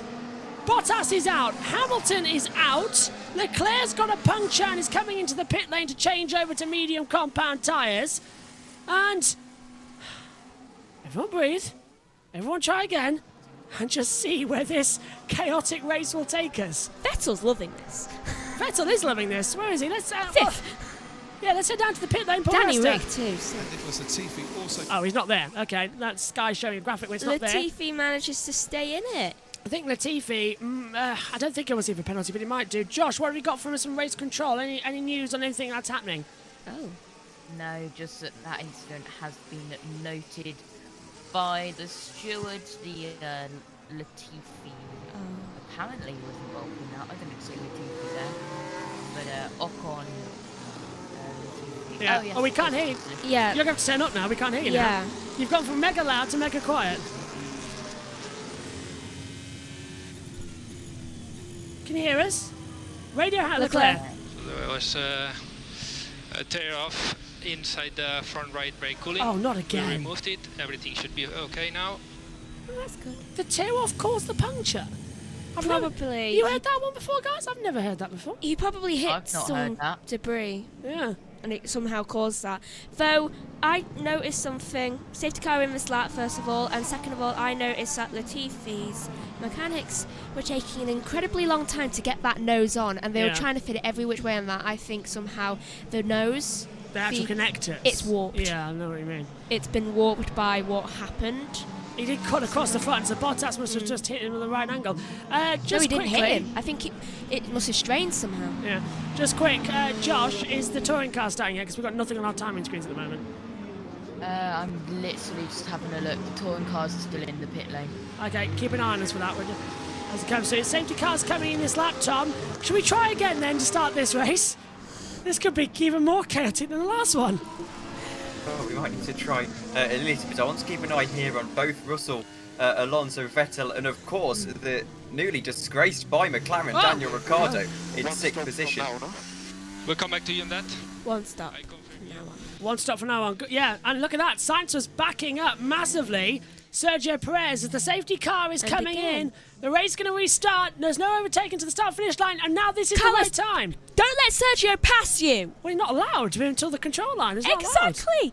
Drive. Green flag, green flag, race on again. So it's now Alonso still P4. Alonso's actually gained back his position as they almost run into each other at the bus stop. See what I mean? It's race on again here at Spa-Francorchamps. Charles Leclerc gets an absolutely beautiful restart. George Russell's going round the outside into La Source to try and take Sergio Perez. Oh, Perez lock up. locks up. That forces Russell wide. That might allow Fernando Alonso to have the slipstream on the run through Eau Rouge as well. What a mega restart for George Russell. Down to Eau Rouge, the red water, up the top of the hill towards Radion at over 170 miles an hour. Now, this is purely going to be about speed. And look at Fernando Alonso. He comes to the inside line. He's going to take a second Mercedes on. This time he's on the outside line. Can he take it? Russell stays ahead. Backs out, thinking, not again, not again. Yeah, not again. That was brilliant, Tom.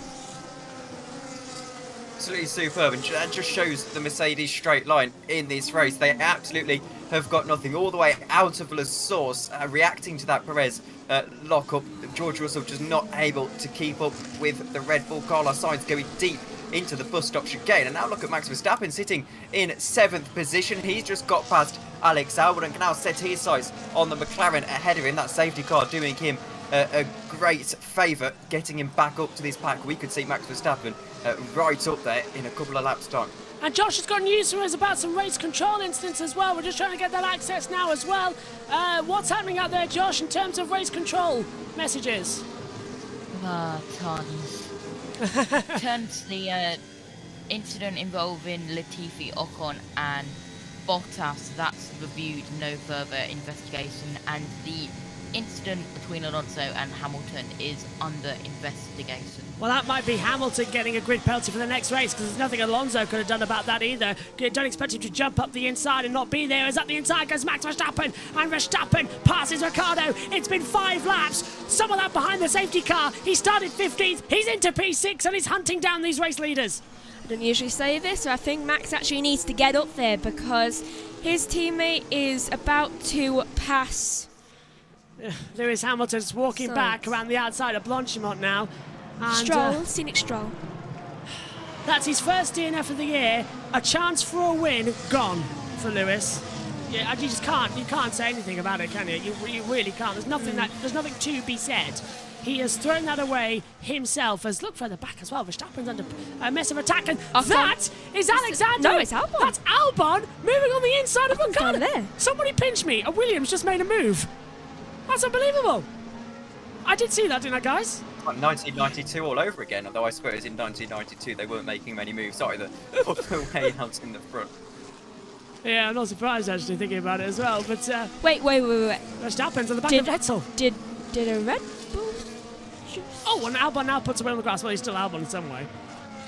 Did a Red Bull just seriously try and pass Vettel? Yeah, one tried to go around the outside, didn't it? Doesn't sound like there as well. Leave Vettel alone. Little Owl says it's under investigation. I feel Lewis had no space, but yeah, we've got the live timing operation on just in case we need it for the touring cars. But let's take a look at the replay of Alexander Albon then, Megan, and he had it completely done before the braking zone. Ricciardo just sort of opened the door for him. Yeah, I think Danny Rick is very encouraging of Albon right now. Yeah, it's sort of after you.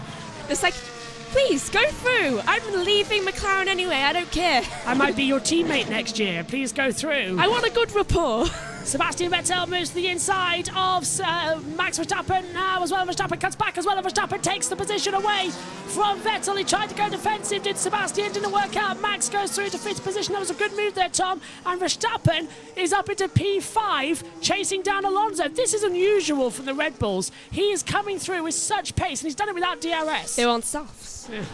And a mistake from Alonso as well is going to give him a huge opportunity down into Lake Cobb. I think Verstappen here is going to have DRS on this occasion as well, if I'm not mistaken. Josh will have to wait and see as he heads up Eau Rouge, and I think this is going to be a pretty regulation overtake on Fernando Alonso. Look at that straight line speed from the Red Bull. He's actually halfway down the straight and he's ahead. You can hear the Dutch fans cheering in the background when Max made that move.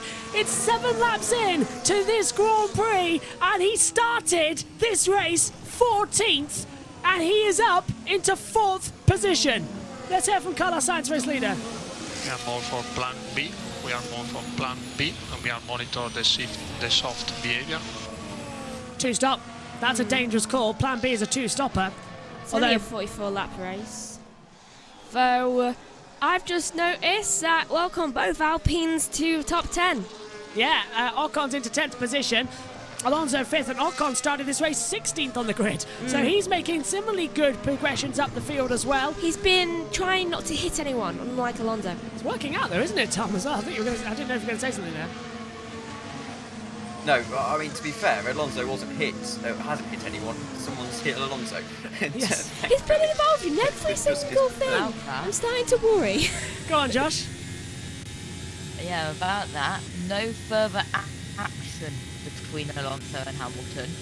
Oh, that's great news there. No further action. We can't hear Josh. That's annoying. I thought okay. it was I'll be quiet. Yeah, I think it's our side problem. We're having problems again with Discord, as it's always one liking to play up anyway. Oh, that corner.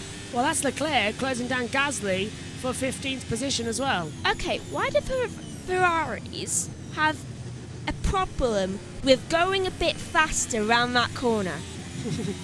Just like they're going for it, don't they? Is there like a secret rule? Like, you must go slow down the bus stop. And that's Max Verstappen! Max Verstappen making the move on the inside and moving up into 3rd position. Max Verstappen is up into 3rd position now.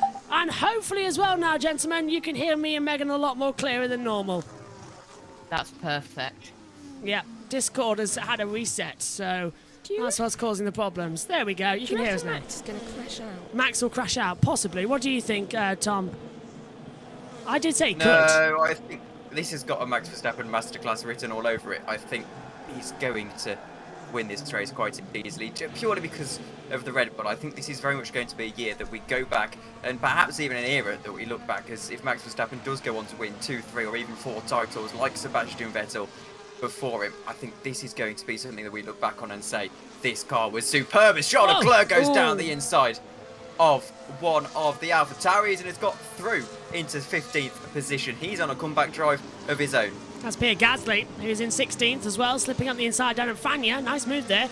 And now he's got the other one just in front of him as well, of Yuki Tsunoda. Tsunoda's on the hard tyres, and look at the pace that Ferrari's got compared to the AlphaTauri. He might even go for a move at the outside of Blanchimont. He's going to do it. And Charles Leclerc's looking around the outside of Blanchimont. Tsunoda's forcing him off the track. Science high degradation. And here comes Leclerc back up the inside of the bus stop for a much more reasonable attempt at an overtake, and he takes it. And Tsunoda nearly wipes out Gasly for good measure there.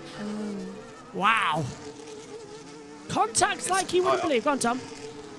Because I hate to say that, but unfortunately, Charles Leclerc should not be going for moves like that. He is trying to win the championship. He's got to set himself a target of trying to win every single race, barring this weekend. And you don't need to be going for moves like that when trying to win a race. Yeah, and Latifi's had some track limits warnings there as well, but look at this. This is Lando Norris on the back of Kevin Magnussen. This will be easy work down the Kemmel Straight. Lando takes K-Mag on the inside, and poor Joe Guanyu just trying to get any sort of slipstream to try and defend himself against Charles Leclerc, but Leclerc's coming like a... it's like Jules, isn't it, Mosey? Just getting those teeth out. They're not on the same tyres, are they? No, not as far as I know. Well, I can't see the tyres. I mean, Sainz and Leclerc.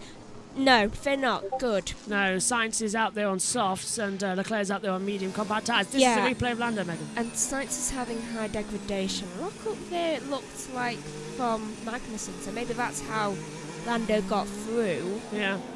Though Sainz is having high degradation, which means those hills aren't doing any good for his tyres. And there's moves further on down the field as well. They're all starting to change. Yeah. Time screen's changing. Ocon stays 10th, Norris to 11th, as we said, but Alonso is trying to defend, I think, against Sebastian Vettel. That gap is less than a tenth, 9/10 of a second. It's looking quite tasty out there on the field at the moment. So, what's happened to my timing screen, by the way? What timing screen? I can't see as much as I can, and I know I can't. I don't know. It's the same timing screen.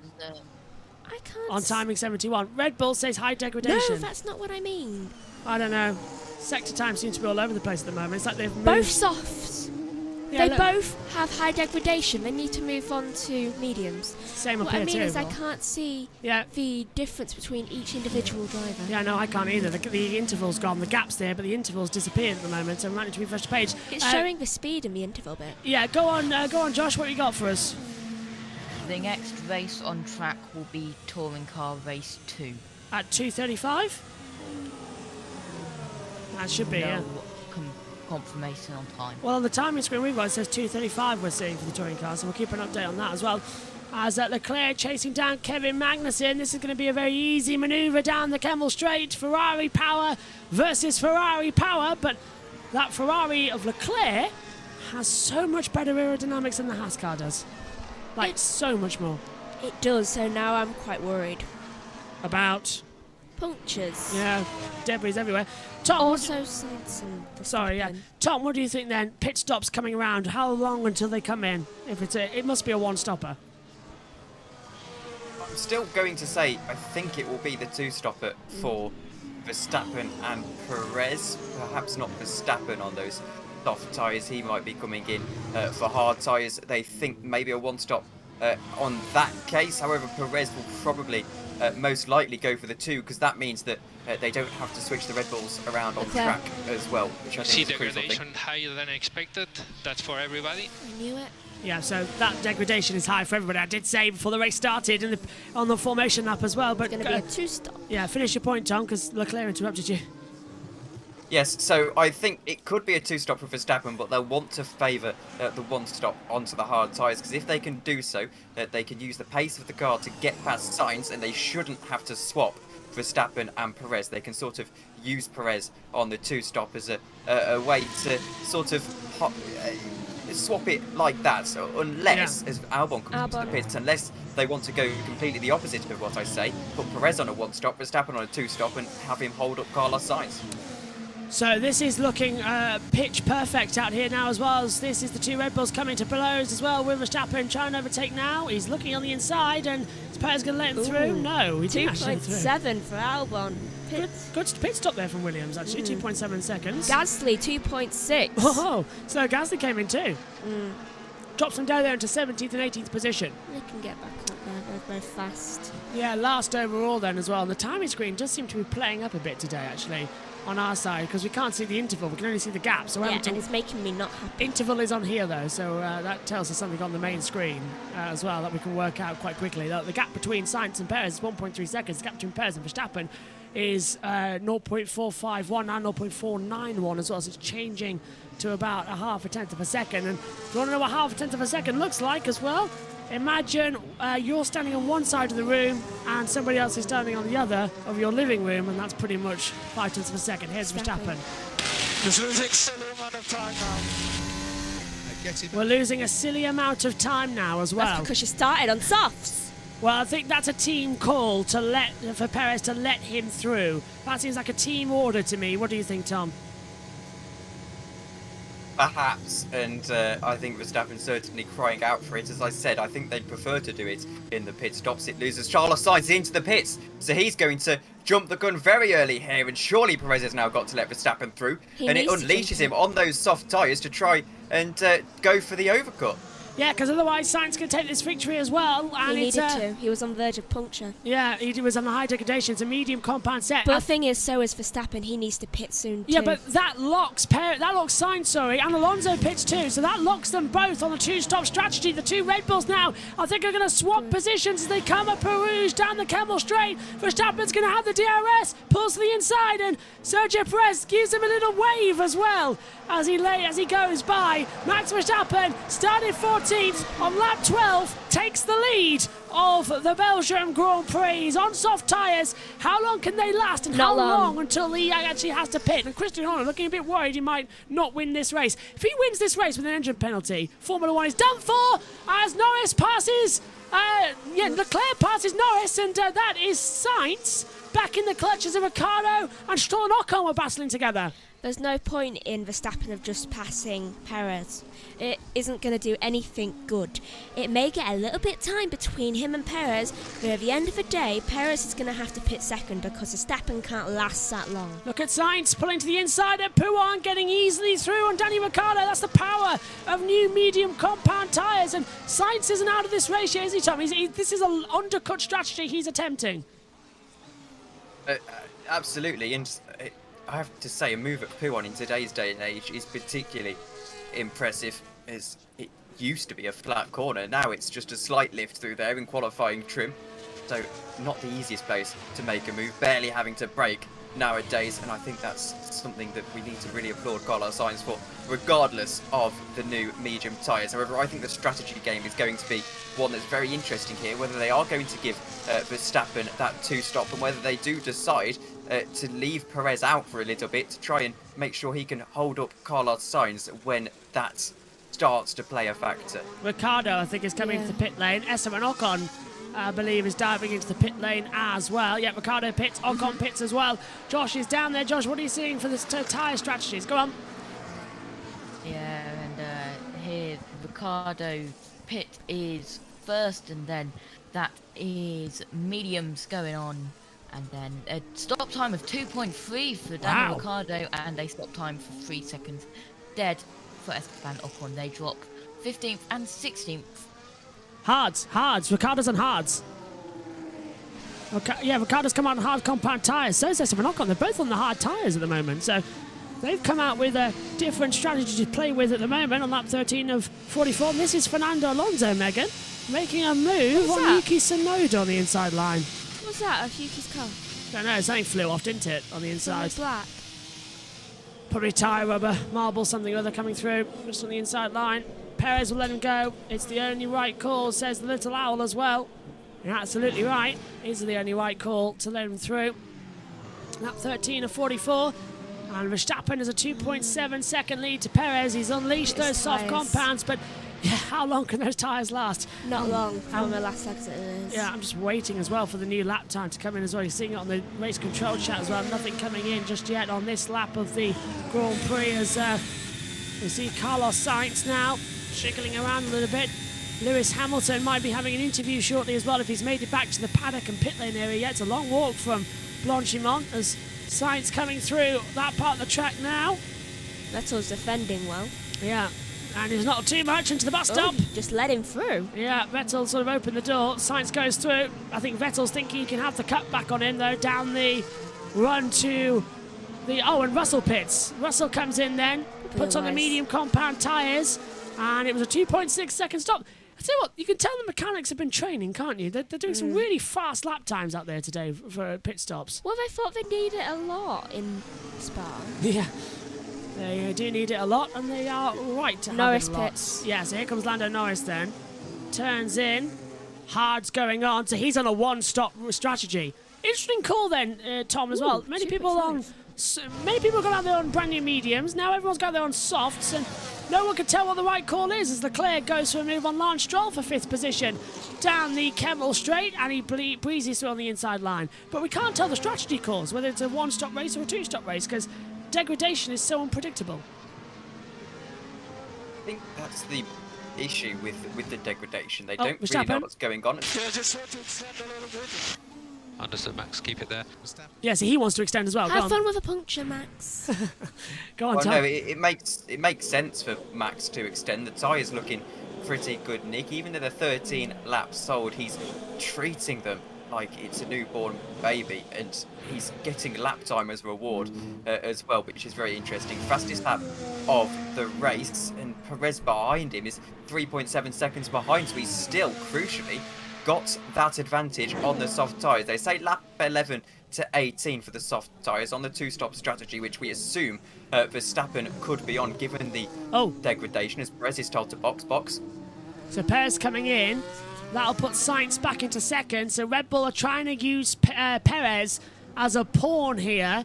And I think that's a bad strategy because, yes, Max was quick, but they've really not favoured Perez at all today, haven't they? He started second on the grid and, once again, still playing second fiddle to Max. Megan? I think hard's the way to go. Hard tyres, one stopper. Look at Yuki Tsunoda. He's up in 9th. He started in the pit lane. He hasn't pitted yet. That's a good call, yeah. Tsunoda's up into P9. Didn't spot that. And he's been nearly involved in something today, so obviously his tyres can keep up. 8th as Joe pits. And does Perez get out ahead of Carlos Sainz? No. Does he get out ahead of Charles Leclerc? Yes. Perez goes 3rd, but Sainz, crucially on the undercut, has managed to split them. So Red Bull strategy starting to wander, maybe, because now Perez has got to defend from Charles Leclerc, and Leclerc's on much fresher tyres down the Kemmel Straight. He pulls to the outside line. Perez tries to go defensive. They nearly touch. They do touch. Oh, wheel-to-wheel contact only. but they get through the corner. Okay, but Perez shut the door completely there on Leclerc. That is begging for disaster. What do you make of it, guys? Superb defending, actually. As for the benefit of the audio-only people on USRN2, I can tell you that... Oh, Science Radio. Plan D for Delta. Verstappen is 14 in front, and we are monitoring if the deck is thermal only. Looks thermal. Why does the radio always come on when you're talking? I don't know. Tom's got a gift yes, here. I know. It's like they've got a thing against me, Ferrari. It's a debut race as well.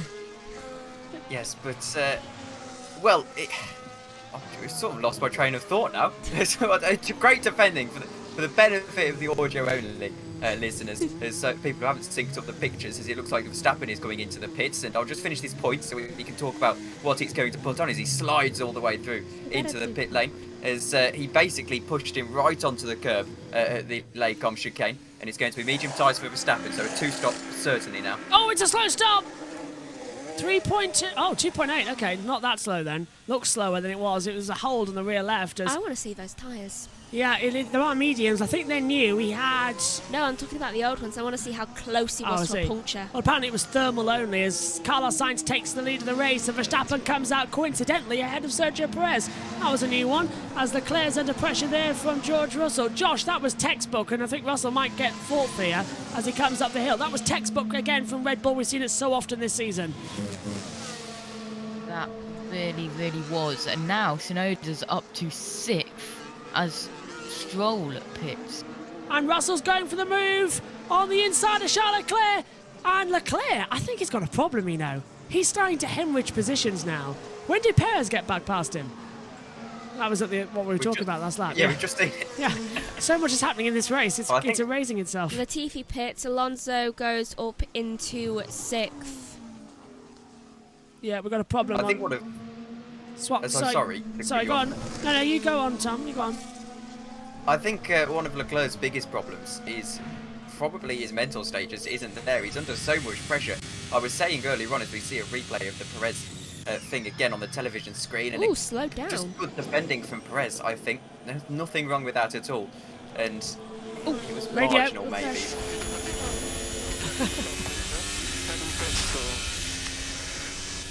Understood. That curve, he says that. Yeah, go on. That curve is...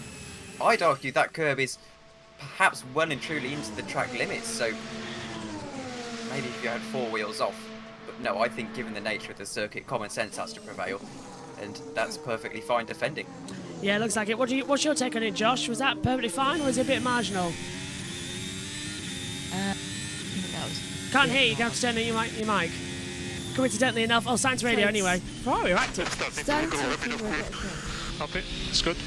Starting to receive a bit of, starting to recover a bit of grip. That's great to see and great to hear. I had to say it because he was very muffled from the audio people.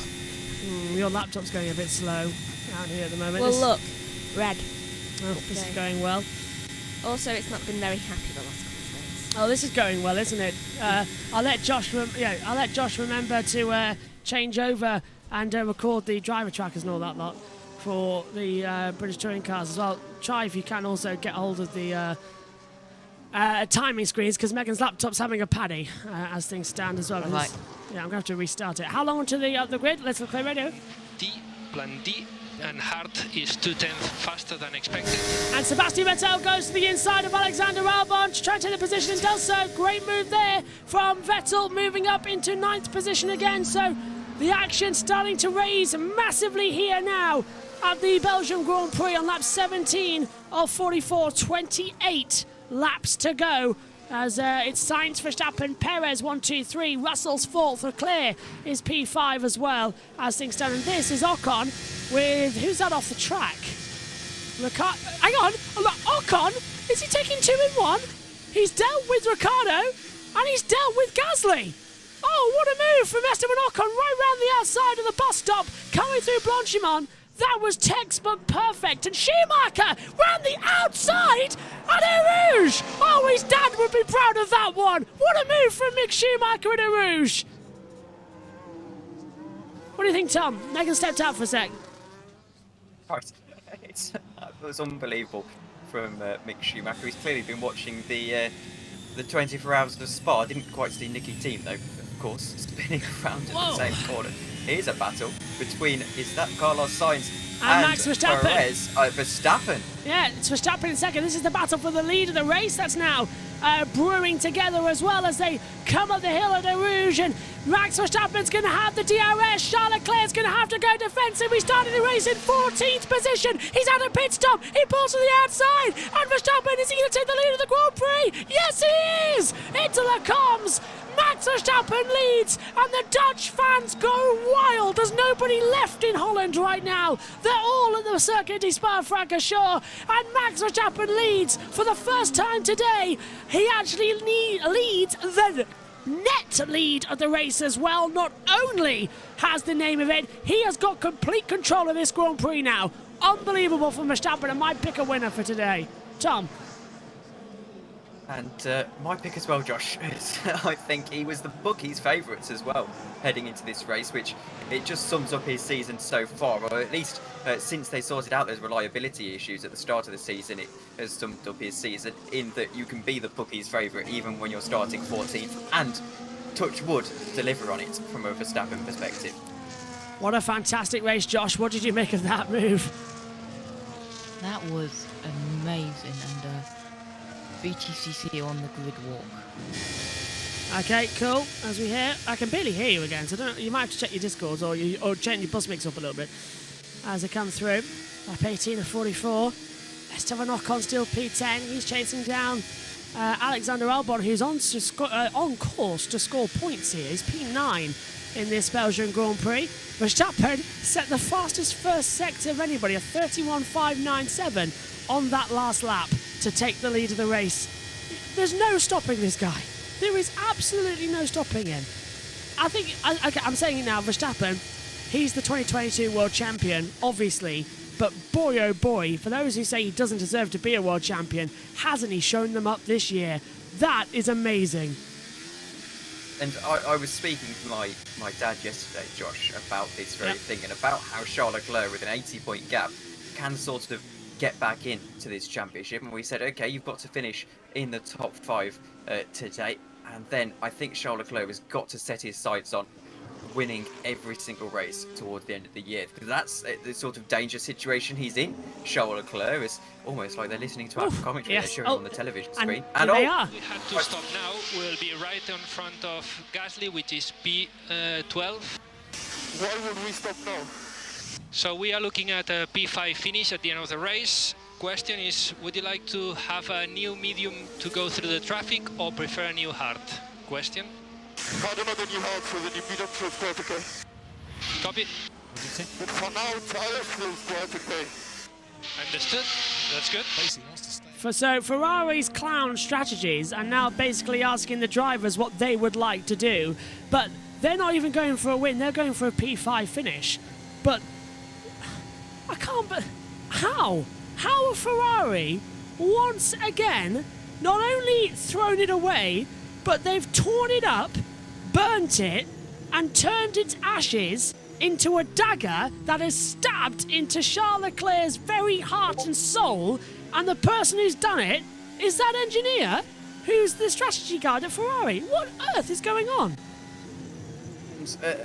Something to mention here is that, well, for a start, I don't know what on earth they're doing. Why would you stop again now? It's only lap 20. I don't know what they're discussing there. And it makes sense to ask the driver what they want to do, whether they prefer strategies.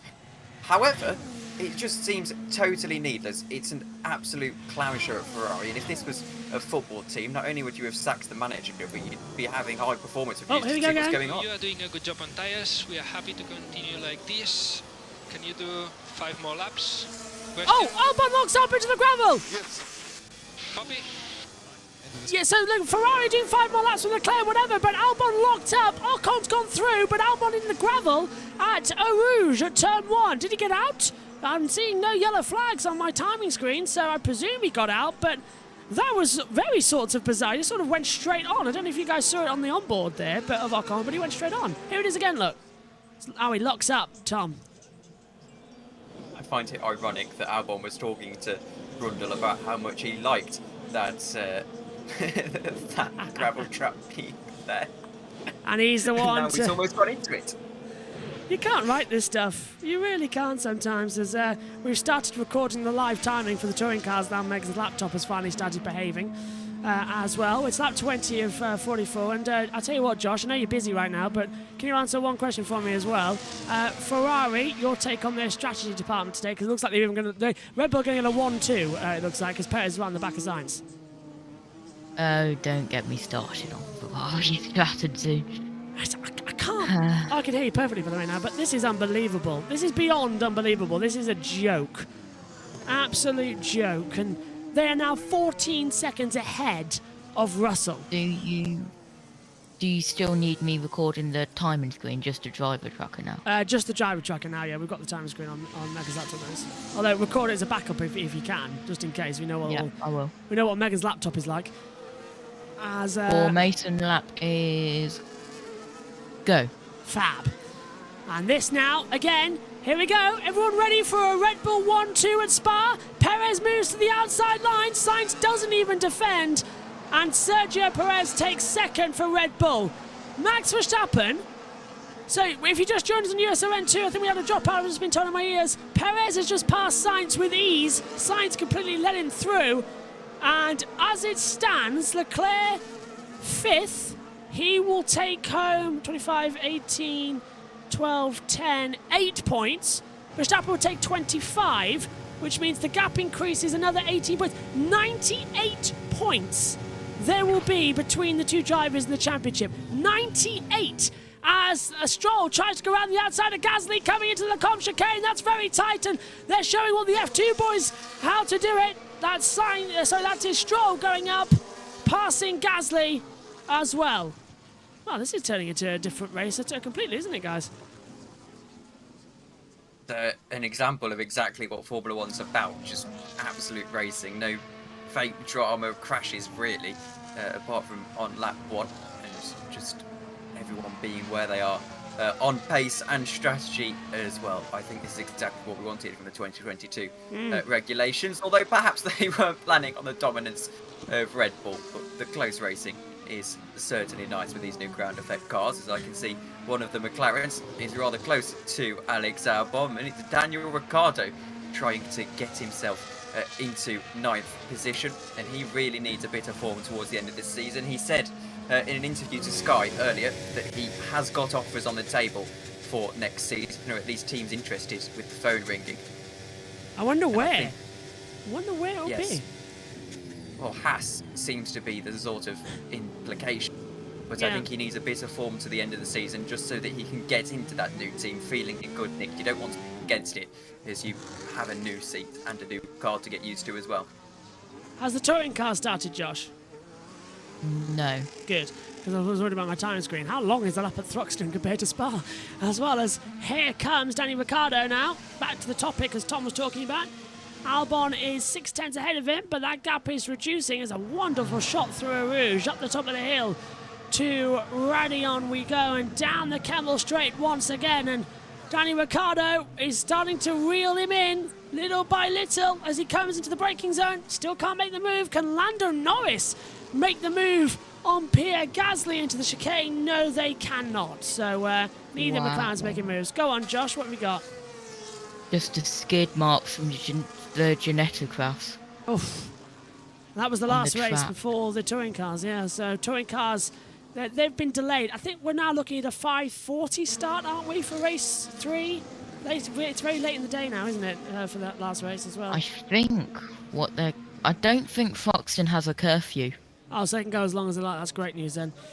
So I believe it's going to be even later, and they're going to get all of the other races in. But they're lining up on the grid now as we return back to F1, lap 23 of 44, over half distance now. Thanks, Josh. Tom? As I wanted to say, on that Geneta crash, I've been monitoring updates as I can, because they're very concerning scenes at Thruxton. I'm afraid to say we haven't got many updates apart from ITV reported serious injuries to both drivers. So of course we're crossing absolutely everything for that. Ginetta Junior drivers tend to be very young as well, so And- horrendous seats. But I'm sure Josh will keep an eye on any updates that we get from that. Yeah, we both Yeah, will. and Thank you. just to- Go on, Josh. Oh, and into the pit lane comes into the pit lane comes Pierre Gasly. So Gasly takes to the pit lane then for his second stop of the afternoon on lap 23 of the race as well. In fact, was that Gasly's first stop? I can't actually tell.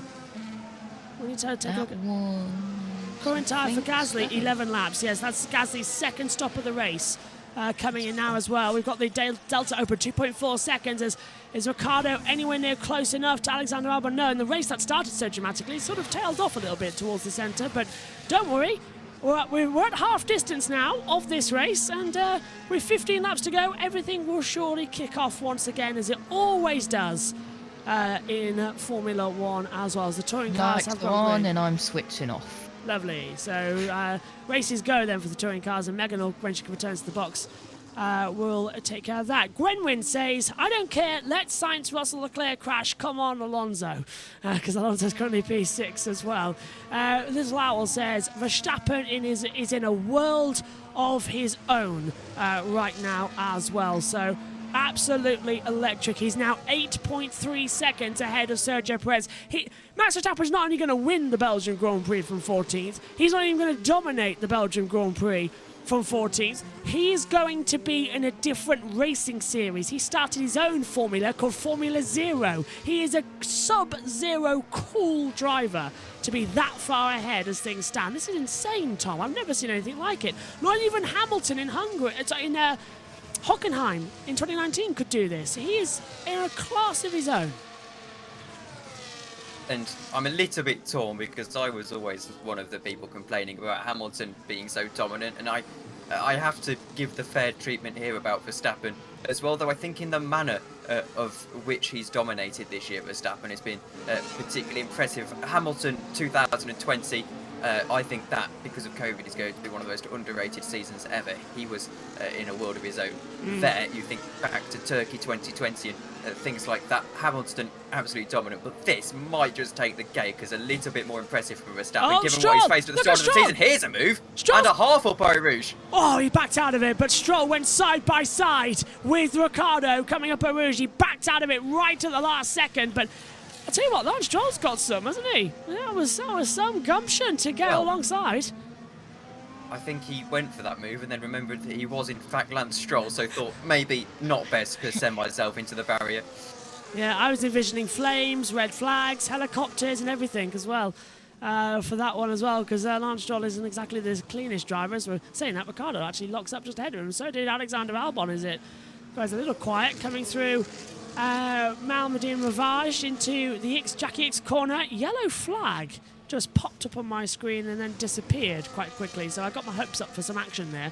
But it's just like the Formula 2 race yesterday. It all starts to quieten down, and Logan Sargent spins off into the wall, and with 5 laps to go, everything turns up again. But once again, the racing starting was absolutely epic, as here's Carlos Sainz on the radio. I'm trying to avoid the bump in turn 5. Try to avoid the bump in turn 5. It's quite important. Quite important. Gentlemen, I think we could be in for another flame fireproof not night. That's not making any sense. Well, this is fire, basically. So the bump presumably would be something to do with some of the engine components where they don't like riding over curbs. I forget the specifics because frankly I'm not an engineer, but there's a particular engine component that doesn't like the vibration and things. But I have to feel that's the kind of thing you speak to your driver about before the race. And I know we're nitpicking Ferrari now, but I think they deserve to be nitpicked at this stage, as they've made so many stupid errors this season that when you get to the point of having to tell your driver to stay off a particular bump, it means you're not putting faith in your driver to find that bump themselves. Yeah, it's all a mess. And Ferrari... Also, go on, Josh. You've got the... it's lap 25. If you told Carlos Sainz before the race, then all of these 25 times and more that they've gone round the Le Combe chicane, then it would have saved the engine component even more. So yeah, again, a little bit of a clown Ferrari there. There's a horrible bump as well, just coming out of Stavolo into curve to Portofrais, and it just nastily shocked the front of the car there as well, so it's not looking too great there either. For Carlos Sainz's radio, box, so a 2-stop race confirmed for Ferrari, and 13 lap on mediums, and you're coming into the pit lane. You're going to do 19 laps on what, hards? Hard time? What?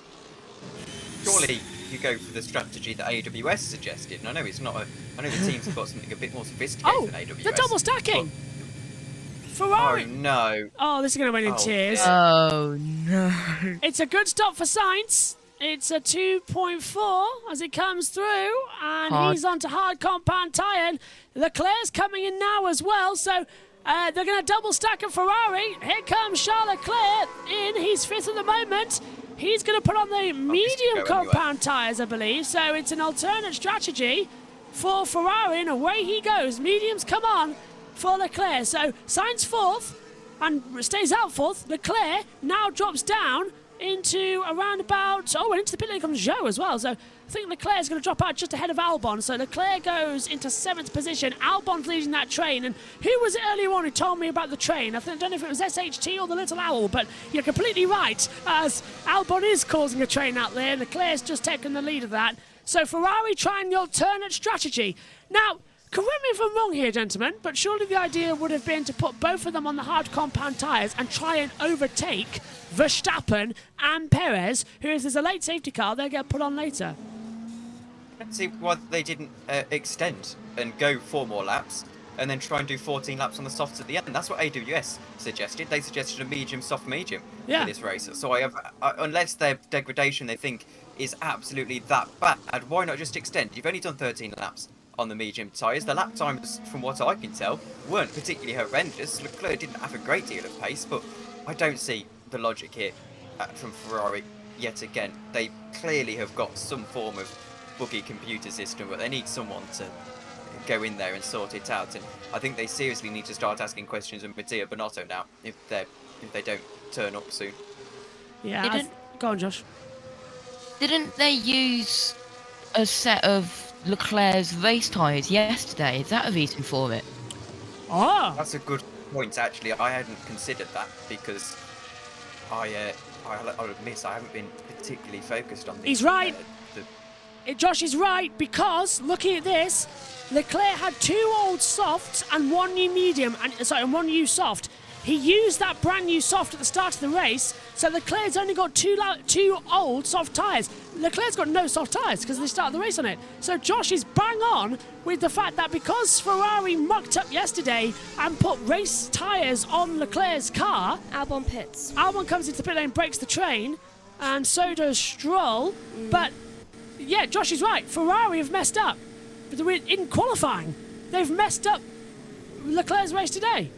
I was into the pits. No, that's my mistake then. That's a completely valid reason. But then the question I forgot it too. Ferrari aren't off the hook yet. Is the question then you have to ask is why on earth would you do that yesterday with this in mind? Unless they were expecting that they could have made the easy one-stop starting on the soft tyres. I don't know. Well, the question is, how old were those soft tyres? Could you put the scrubs on as we see Latifi getting past Lance Stroll out of the pits? Could they have put the scrub tyres on and extended a little bit more, perhaps to sort of lap 32, lap 35 region? I think they could have, Perez says boxer. Perez is coming into the pit lane. Megan. Hello, Megan, by the way. So what's happened since I've been gone? Verstappen leads the race by 12.6 seconds. He passed Carlos Sainz. Can't remember if you were here for that. I don't think he would have. So, and then Ferrari being clowns again. Yeah, Ferrari being clowns. I need specifics. I heard something about Schumacher. Yeah, Schumacher went right round the outside of, I think it was Albon. Oh, no, who did he go out the outside of? One of the McLarens, Ricciardo, as Perez pits, puts on brand new hard compound tyres at the end of the race. He's good. Russell goes to second now. Yeah, Schumacher went right round the outside of, I think, Ricciardo, down at Eau Rouge and made the move on the outside. It was a tremendous move as Perez's stop was 2.4 seconds, and guess what? He gets out ahead of Carlos Sainz. What are Ferrari doing? Oh no, flashbacks. Russell second, Verstappen first. Yeah, Little Owl points out it was Latifi who Schumacher overtook. Thank you very much, the Little Owl. And this is Alonso, Megs, just for your point of view. He's currently running in 10th position. And I think this is how he did it. At the inside at Malmedy. Does he get ahead of Zhou? Oh, he nearly tagged a second driver today. Around the same bit. And he did it up the inside. Good move there, wasn't it, Megs? As an Alonso fan. It was a good move. And Tom, just quickly asking you as well. George Russell's now second place. He's 22.6 seconds back from Verstappen. If there's a safety car and Russell puts on the softs and Verstappen stays on these tyres, could Russell win his first race? Because it's not over yet. Look at the damage Alonso's got actually on his side pod as he takes the McLaren of Norris with ease. Go on, Tom. Yes, so Alonso's damage, by the way, is just that little flap, that new sort of, I don't know what it's called. But Russell's coming into the pits, so I guess my opinion's not important, just they're going to go through and just box him anyway. But no, I think the answer to the question is no, I don't think he would have won the race. So, my word, Lance Stroll has made an overtake. It's a Pierce on one of the Williams, and it was a lovely overtake down the inside into the bus stop chicane, and that would have been on Latifi, if I'm keeping track of that correctly. Yes. Lance Stroll coming from absolutely miles back and making a superb move. Russell stayed out. Russell hasn't come into the pit lane. The Fon thought he would be there by now, but he's gone through. Russell stays out on the track. Now, he's losing time dramatically to Perez. He's only 6.1 seconds ahead of him. Come on, pit lane still got the chance. And Leclerc is on the back of Ocon. Well, the Fon was showing us the wrong graphic battle. Go on, Josh. How much time do you lose in the pit lane here at Spa? Shortest one of the year, actually, Spa pit lane as well. You only lose 32 seconds. 32. Yeah. So And just, quite strong. yeah, say again. Say again, Tom. So that's still quite a chunk of time. Usually it's about 25 seconds, isn't it? Yeah, it's longer this year. They've reduced the speed in the pit lane, so it's 32, 33. Yeah. That means go into fourth. And hang on a second, here comes Leclerc getting through on Esteban Ocon on the inside down towards the Lecombe chicane and breezes through. Nicely done there as Zhou pits as well. But yeah, if a safety car comes out, that pit stop time comes down to 17 seconds. So that's why we need a safety car for a good stop for Verstappen and Russell, as Alonso just checking his mirrors that he's not going to turn in on Danny Ricciardo. Alonso at 8th place and starting to make moves in this Grand Prix again. But I think he's been denied a podium today with that Hamilton crash. Really has. We haven't heard from Lewis Hamilton, have we? Now, usually all drivers are meant to be reporting to the media immediately after they retire, and we haven't heard from him. So that's interesting. And that's Leclerc passing through. 15 to go. It's a bit of an unfair rule, I think. Well, as soon as you retire, you've got to go speak to the media. Yes, I appreciate the media have got to do their job, but I think it should be afterwards. You need a moment to collect your thoughts, and I don't know, Russell into the pits finally, unless Mercedes are dummy again. No, Russell is into the pits. I think Lewis has ran into the forest. Lewis has just rolled down that little hill at Bronchemont. Is it a good stop then? Hard tyres going on for Russell. It's a 2.7, I believe. Oh, it's 2.5. My body clock's 2% off. Him and Bottas have gone swimming. Yeah. Bottas is butt naked as well, as he was on the Netflix stream, and as he was also on the Instagram page. Any page. Yeah, it's any page at all. But Russell rejoins in 4th place now, directly behind Sainz and Perez. So if a safety car comes out, Russell's in a good position here to have much fresher tyres to everybody else. As things stand, as well as McLaren getting ready to put on a set of medium compound tyres. But for who, Megan? Norris coming in. So Norris then dives into the pit lane, and we'll take this opportunity to change over to new compound of tyres, and it looks okay to me. All they go off as well. 2 new tyres go on, and away they go. That was quite slow. Yeah, it was actually quite slow. Was it 3.2? What's the pit stop time? Oh! Bang on! Bang on! I get one every race. Verstappen, box. It was 3.2, and for those of you on the YouTube, and for once, Tom Dunning, as an external person, can say, I said that before it came up on the screen. I wasn't paying attention, to be honest, Josh. So I'm no help to you. I can say it came up before it came on the screen. Well, yeah, I said it he before said it before it came up on the screen. So Verstappen pits then from the lead of the race. I can confirm that. Oh, lovely. All three of us can. Hey, good stop there. 2.3 seconds for Verstappen. And I must admit, that one came up on the screen because it was too quick for me to say it. I was going to predict it and it came out, but this will be an easy stop here as he'll come out miles ahead. This guy started 14th on the grid. He's leading still by around about 12 seconds. He's purposely going slow out that pit lane too. Too slow. What are you? Max Verstappen has an 8-second lead to Perez even after the pit stop.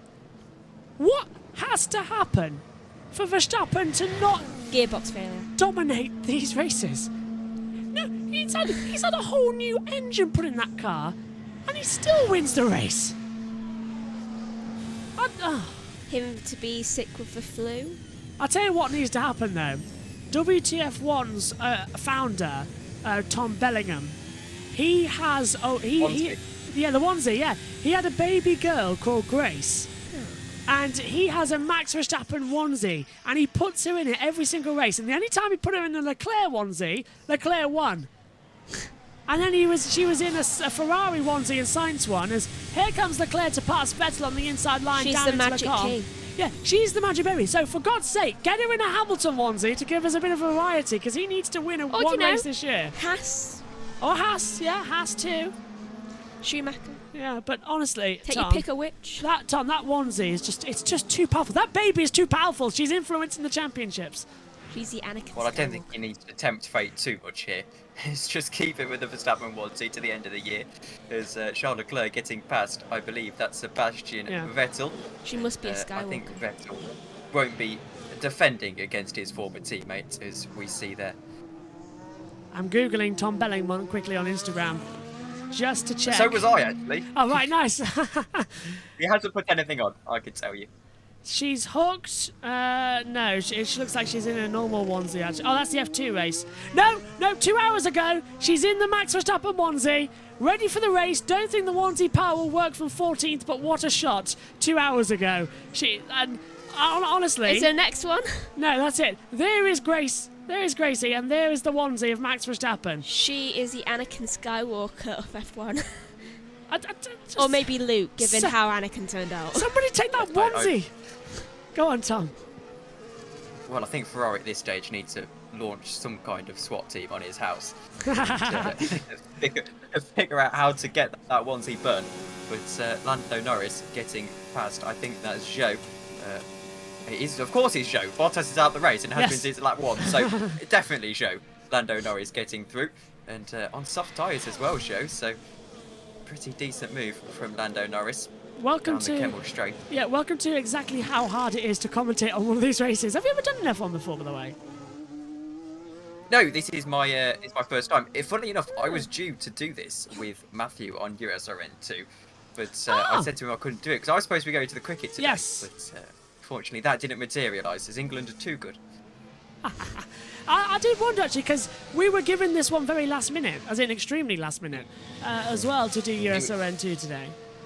So it's because I had double booked myself, but then England had other ideas. So I'm glad we could kidnap you, and even Lewis Hamilton. Let's listen. It was in my blind spot, and I didn't leave him enough space, so it was my fault today. And just so sorry to the team.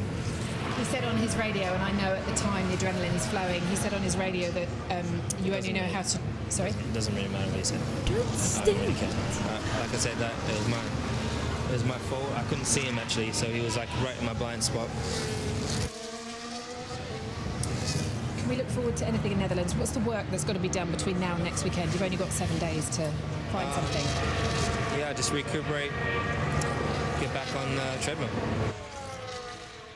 Get back on the treadmill. That's as all it can be done, as we hear from Lewis Hamilton there. Why did they try and steer it? So what he said on the radio. I know you couldn't hear the radio, so... What do you think about that? It's like... He turned in, yeah. Very interesting indeed. What do you make of that, Tom? But he did turn. I mean, yeah, he did. Hamilton's been doing it for years. I've always said that incident with Maldonado in Valencia in 2012, was it? Yeah. Now, I was 6 years old when this happened, so I'm not speaking from first hand, having watched the race. But I always watch that incident back and think that is 100% Hamilton's fault, and he's got a habit of it. And he's such a superb driver, but I think, really, his race craft has what to be was it? criticised sometimes. He has his huge moments like at Silverstone, but he has to come under some critique, Lewis Hamilton. Ricardo pits the 2.5 second stop. So that was June. What's it? I asked you what month it was and you did that. August was Valencia 2012. It was the race after the summer break, I think. Well, I was 7. Yeah. As they come through, the Science Radio. I knew that was coming, could hear it. Best. The last lap was good. And Ricardo tries to pull to the outside line to get ahead of Yuki Tsunoda, not working at the pit stop, but I think, guys, as well, that's just the summer Ferrari there. Try your best. They're not even trying anymore. They've given up. They've given up. Try your best. Yeah, sure, not going to They work. may as well been playing poker. Oh, God, honestly, Ferrari strategy department is completely changing for 2023. I know Jean Todt was rumoured to be going back there, but Jean Todt needs to get back in there this season. And Mattia Binotto needs to be kicked off the top of the Leaning Tower of Pisa. Anyway, go on, Megan. Do you know what? Do you know, whenever I heard the name of Jean, do you know what I think? Jean-Luc Picard. I can't think of anything else. Oh, yeah, it's the same spelling. My head just goes to Star Trek. Yeah, I think you were going to say something there, Tom. Yes, I was going to sort of interject and say, as we get 10 laps to go with this race, I think Ferrari needs a total restructuring. I think there occasionally seems to be a little bit of arrogance with Ferrari, and I think we're Ferrari, we can sort of half-bake some things, and they need to really sort it out. They haven't won a championship, and I don't know if we're doing a post-race show here. We can maybe dive into it at a bit greater depth, but they seem to have that sort of arrogance. They haven't won a world championship since Kimi Räikkönen in 2007, and I don't think that happens out of all of these different rule changes. I don't think a team like Ferrari not winning a world championship in 2007, that doesn't happen because of bad luck. Finish behind Russell for P4. So they're asking if Sainz does a 3-stopper now. Blimey.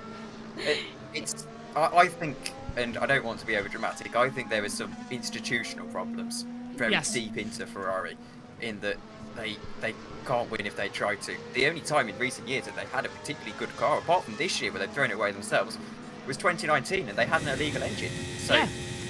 The oil burner engine, Megan. In the case of Sainz a few races ago, he overcooks it. Yeah. Well, think about Ferrari back at... Get it? Yes, yeah, he did, yeah. Austria. Think about Ferrari at Silverstone. Sainz had to come over the radio, a public radio, and say, guys, stop inventing. Stop inventing. Because they were telling him to not race Leclerc. And Leclerc was on utter dead tyres. And I just... Go on. It's just little things, like telling him to... Was it Carlos Sainz? Were they telling him to box while he was in the middle of a battle, or was that Sergio Perez? It was one of the two. No, it was. It was Sainz. Yeah, Sainz. Carlos Sainz, exactly. Yeah, Sainz. There is something deeply wrong at Ferrari, and there needs to be change from the very top, I think. If this was any other team, they would have been a bit more firm than they have been, because Ferrari, for years and years now, have had some stuff going on. And there's been times when they've been close to winning championships, and it hasn't looked too bad, but... Oh, and 2 seconds, Vettel. Vettel's going to try and go around the outside of Pierre Gasly as well for 7th position into La Source. Gasly will take the inside line. Vettel's going to try the cut back as well, back on the acceleration power, trying to go down the outside. Oh, he's done it beautifully at the exit of La Source. Vettel moves up into 7th position. Gasly drops back, and Albon... is that Albon? Ocon waiting in the wings, trying to go through. Whoa! Ocon nearly flies off the road into the barrier, nearly at the top of the hill of Radion as well. He was nearly sent off, and it's 3 abreast down the Kemmel Straight. That was a double overtake. And Ocon's going to do a double. You're right. Round the outside, he takes Vettel and he takes Gasly. Beat that, he says, in his big Renault engine. Brilliant. He's just like, hi, see ya. And now Gasly's in real trouble as Vettel goes to on the inside, down the inside of Virage, and he takes him. Oh, this is a fantastic little battle. That woke us all up. And tell you what, Tom, we do have a post-race show coming up at 6:30. If you wanted to be on it as well, and the time might change depending on where we are. But if you've got an evening, you can come on it. There's a replay. Well, I'm not needed until 10:30 for a Formula 1 commentary I've got on the F1 game. So absolutely free, especially since England have had other ideas and sort of ruined my Sunday that's been planned for months. Fantastic. Looking forward to see you there. And Josh, you've got anything for us now? Because I know the touring cars just finished. So I was giving you a couple of minutes to recalibrate there. What have you made of the race so far with 9 laps to go? It's been that overtake was absolutely amazing, and now the minis have been the minis at Foxton have been in the collection area for over 2 hours, and they are now getting out on track. So the whole schedule's going to get reworked. I wonder when the touring cars will go in. As soon as this race finishes here, we'll do the podium ceremony and everything, and then we'll go off air. We'll come straight back. Nick Homewood will join the commentary box as well, and we'll do the British Touring Car Championship race 2 delayed, and then race 3 will be live, whatever time that may be. Would I be able to have my laptop back? Yes, you can have your laptop back now. I'll have to get the timing screen off it still. I need to do law. Yeah, you can have your laptop back. Yellow, go on green. Yellow, green, yellow, green. What's happening with the timing screens? Calm down, calm down. Yeah, it's all flashing on my end as well. Honestly, I have no idea what's happening. I think the timing screen might have set the mood for Max Verstappen's party that will no doubt be happening later this evening. Right. I wonder, is certain substances legal in Belgium? Because I think knowing Max Verstappen and Red Bull, that might add to the fun that they'll be having. I can check. I mean, it wouldn't be so weird me looking up that, but given all the things I've looked up in the past since I do criminology. Off you go then, Megan. I won't ask any further questions. Yeah. Oh no, you said you do criminology. That's right. Criminology, yeah. No further questions, Your Honour. Anyway, So outside of criminology, it's even worse. Looking good so far? Oh, that's it. Let's move swiftly on with, I can't count how many laps are left. Well, lap 37 of 44.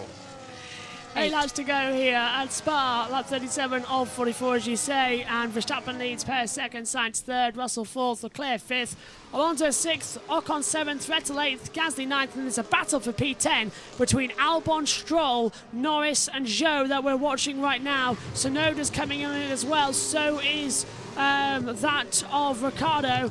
Magnussen's too far out of it in 16th, Schumacher 17th, Latifi 18th, and out of the race, if you're just joining us, Valtteri Bottas is out and Lewis Hamilton is out as well after contact on the opening lap with Fernando Alonso.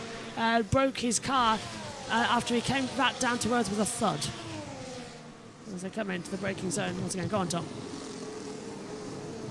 Well, Alonso actually doing a very good job in 6th position given the circumstances. I'm not sure how much that damage on that sort of left-hand side flap is causing him, but he's certainly doing a very good job in 6th position indeed, and on his contract situation as well, of course, moving to Aston Martin next season. I think he might be showing Alpine why they may have lost a little bit of a driver, though then again, I think if it was me, I wouldn't be offering him more than a year at 41 years old. I know, he walked away from McLaren with still a year left in his contract. He's not exactly reliable as Lando Norris goes defensive as Zhou tries to go around the outside coming into the Lecombe chicane. No dice though, they stay in position. Megan. I don't think the party would happen in Belgium, but when's Portugal? Is there a Portugal still? Portugal isn't on the F1 calendar anymore, no. Well, if it is, there's definitely going to be a party since they have no laws against anything. Oh. Just to do with. Well, we're on the Dutch-Belgian border here, aren't we? So can't we just nip over into? In fact, we're on the Dutch, German, and Belgian border here. We've got 3 countries right alongside us. Go on.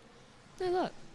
It's nice. Portugal made history becoming the first country in the world to abolish criminal penalties for consumption and possession of all drugs. Yeah.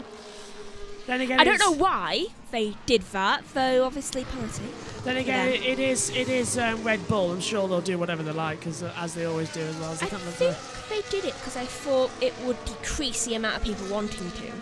Well, as I said, we are. Well, it's legal in the Netherlands. I'd like to point out. I mean, and as I say, we are on the border here, so maybe Tom's idea is valid because they can just hop over the border and then go straight to Zandvoort.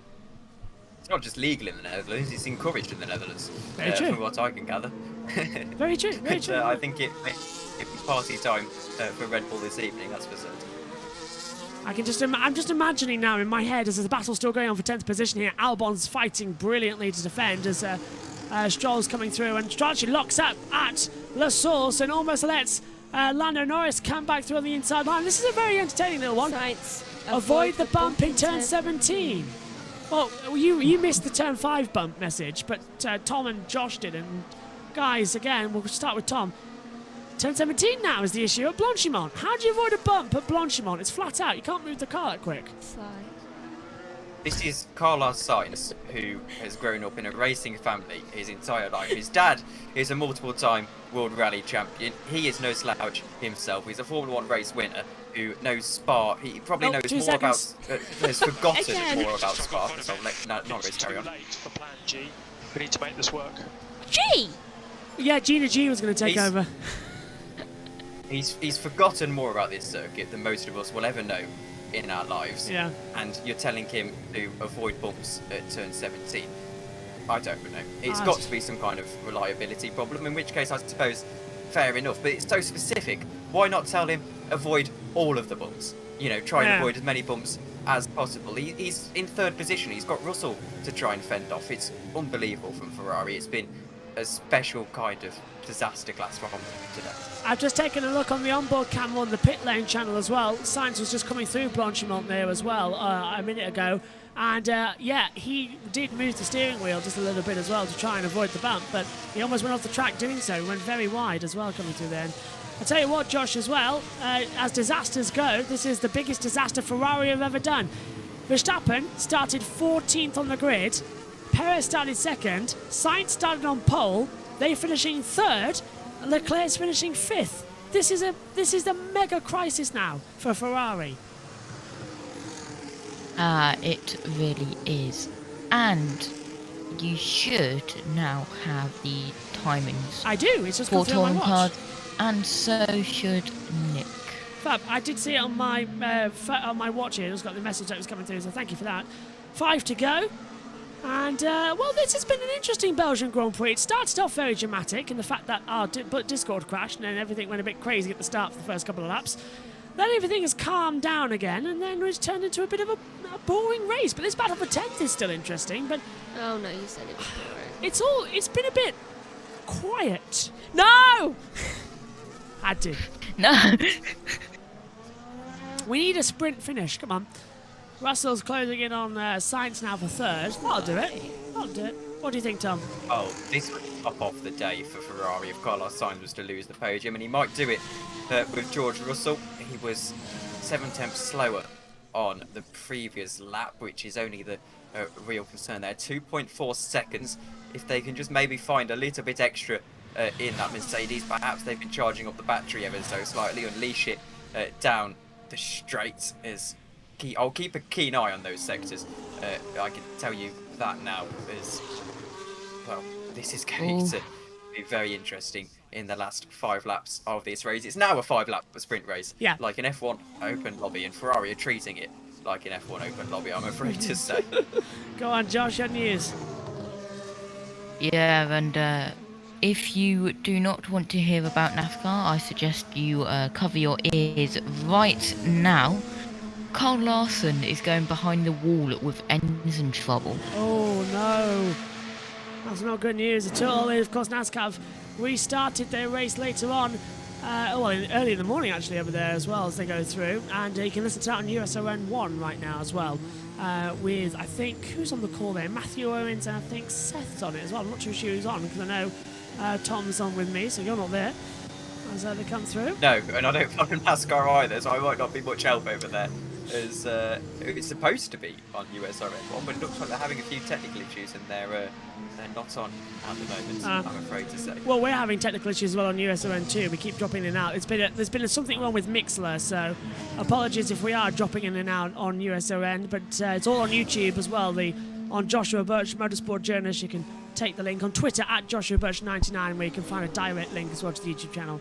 And you can hear exactly the same commentary here, but also do, of course, keep in touch with the USON, because coming up next week, it's the US Opens, and I'm very much looking forward to that, as I'll be covering it for you. Are you covering any US Opens, Tom, on the tennis? I am. I think you do the early session, I do the middle session, nice. And then Matt is on the final session, which I have to say is a little bit of a weird one. Handover's weird. In fact, we should just keep you on here. We should all do it as one show, and I'll just keep you all on here, because then it's a lot easier to comment. And then we can have the radio in the background as well, like we've got here today. In fact, Tom, if you want to do that. I'll do that for I you. apologise if my train of thought was lost there. This is unrelated to racing, but it slightly confused me. I had a notification on YouTube, and my 6-year-old or 8-year-old, 9-year-old cousin has responded to a comment of mine from 6 years ago on a video of her as a baby, and it just threw me off for a second off my train of thought. Like, to my train of thought, I was saying that I'm going to have to do a lot of research on tennis radio commentary, because I have to say I haven't actually done it in my life. It's incredibly easy. Honestly, it's really easy. Just talk about who's hitting the ball first and how hard it goes over the net. As we're into the last 3 laps of the race, as Verstappen leads, and Megan is starting to pinch my arm, which means she wants to say something now. Megan, go. Yeah, I am not ashamed to say I've nicknamed the entirety of NASCAR with Star Wars nicknames. Yeah. It's like, I think there's 2 brothers, and I called them... Kyle Larson and Kurt Busch. I call one of them Kylo Ren. And one of them, wasn't it the Dark Side? Or... Yeah, something like that. Or, no, it was the First Order. Yeah, that's the one. That'll be Kyle Busch then. Kyle Busch. No, Kyle is Kylo. Oh, Kurt is... Oh, okay. I see it now. Kurt First, is the Dark Side. here's the older brother. I mean, yeah. Kurt is the... I'll tell you what. We're trailing off thoughts here, because all we're seeing right now is the Red Bull domination at the front. It feels like we're back in 2010 and 2011, to be fair. And Russell's closing. Yeah. Is he? Yeah, hey. Russell is closing. 2 seconds it's down to. He's got to get his second a lap now to have a chance in the final lap. But Russell, at 2 seconds behind, Carlos Sainz is slowly making his way up there. I'm just waiting for my T-feet to not have died. I know what you mean. T-feeds have been awful. In fact, the timing screens this weekend just seem to have been a test to come back for next weekend in Zandvoort as well. And only 3/10 faster on the last lap, Josh. So it might not be the most incredible thing for him. Well. But he's going to have a chance here. Yeah, Synthor's going to be trackside at Zandvoort, so I did ask Tom if you were free for F2 and F3, and you say at the moment you are, which is great. Look forward to having you on the broadcast for those. I should be. It's early in the morning. It's not early early in the morning. Well, it's early. I've got the Global Endurance Series 24 hour, but that doesn't start until later in the evening. So it should all be exciting. Should just be alright. This is Yuki Tsunoda making a move. Whoa! Yuki Tsunoda getting so close to the back of Zhou Guanyu, you almost went over the top of him. That was deadly close. Won't be the first time. Alright, Megan. Blimey. You're just no heart today, are you? For Yuki Tsunoda going over the top as well. Yeah, it won't be the first time, will it? We all remember Silverstone. Yeah, that mark at Silverstone's still there. The MotoGP riders complained about it because when they turned it towards Abbey, they were getting this horrible bump on the bike, and it's because of the what was it? I can't remember what it's called now. The crash structure at the top, the roll hoop. That's the one. Yeah, thank you. The roll hoop. It dug in and it scratched the tarmac. The tarmac, I'd like to point out, the Silverstone only just late. Well, the issue is they can't relay it because they'd have to relay the entire pit straight, otherwise it causes a bigger bump. And oh dear, Charles Leclerc is into the pits for actually, to be fair, for a fastest lap attempt, but Alonso's only 19 seconds behind. This could be disastrous for Charles Leclerc onto soft tyres. They're on to scrub soft tyres, and it looks like Alonso is going to be a little bit closer than he expected. 14 seconds next lap now. Oh, there he goes. I think Alonso's going to overtake Charles Leclerc. I don't believe it! Alonso's done it! At the exit of the pit lane, Leclerc gives it all he's got, those scrubbed soft tyres! Alonso's going to go for it! Alonso's going to be on the inside! Oh, he backed out of it because Leclerc put the car in the middle. And I don't think Fernando was happy about that, but there's still time for Alonso to do it! Up the top of the hill we go with Radion! Down towards Eau Rouge! Alonso goes to the inside line! Ferrari have turned absolute clowns again! And Alonso takes 5th position! Leclerc is 6th!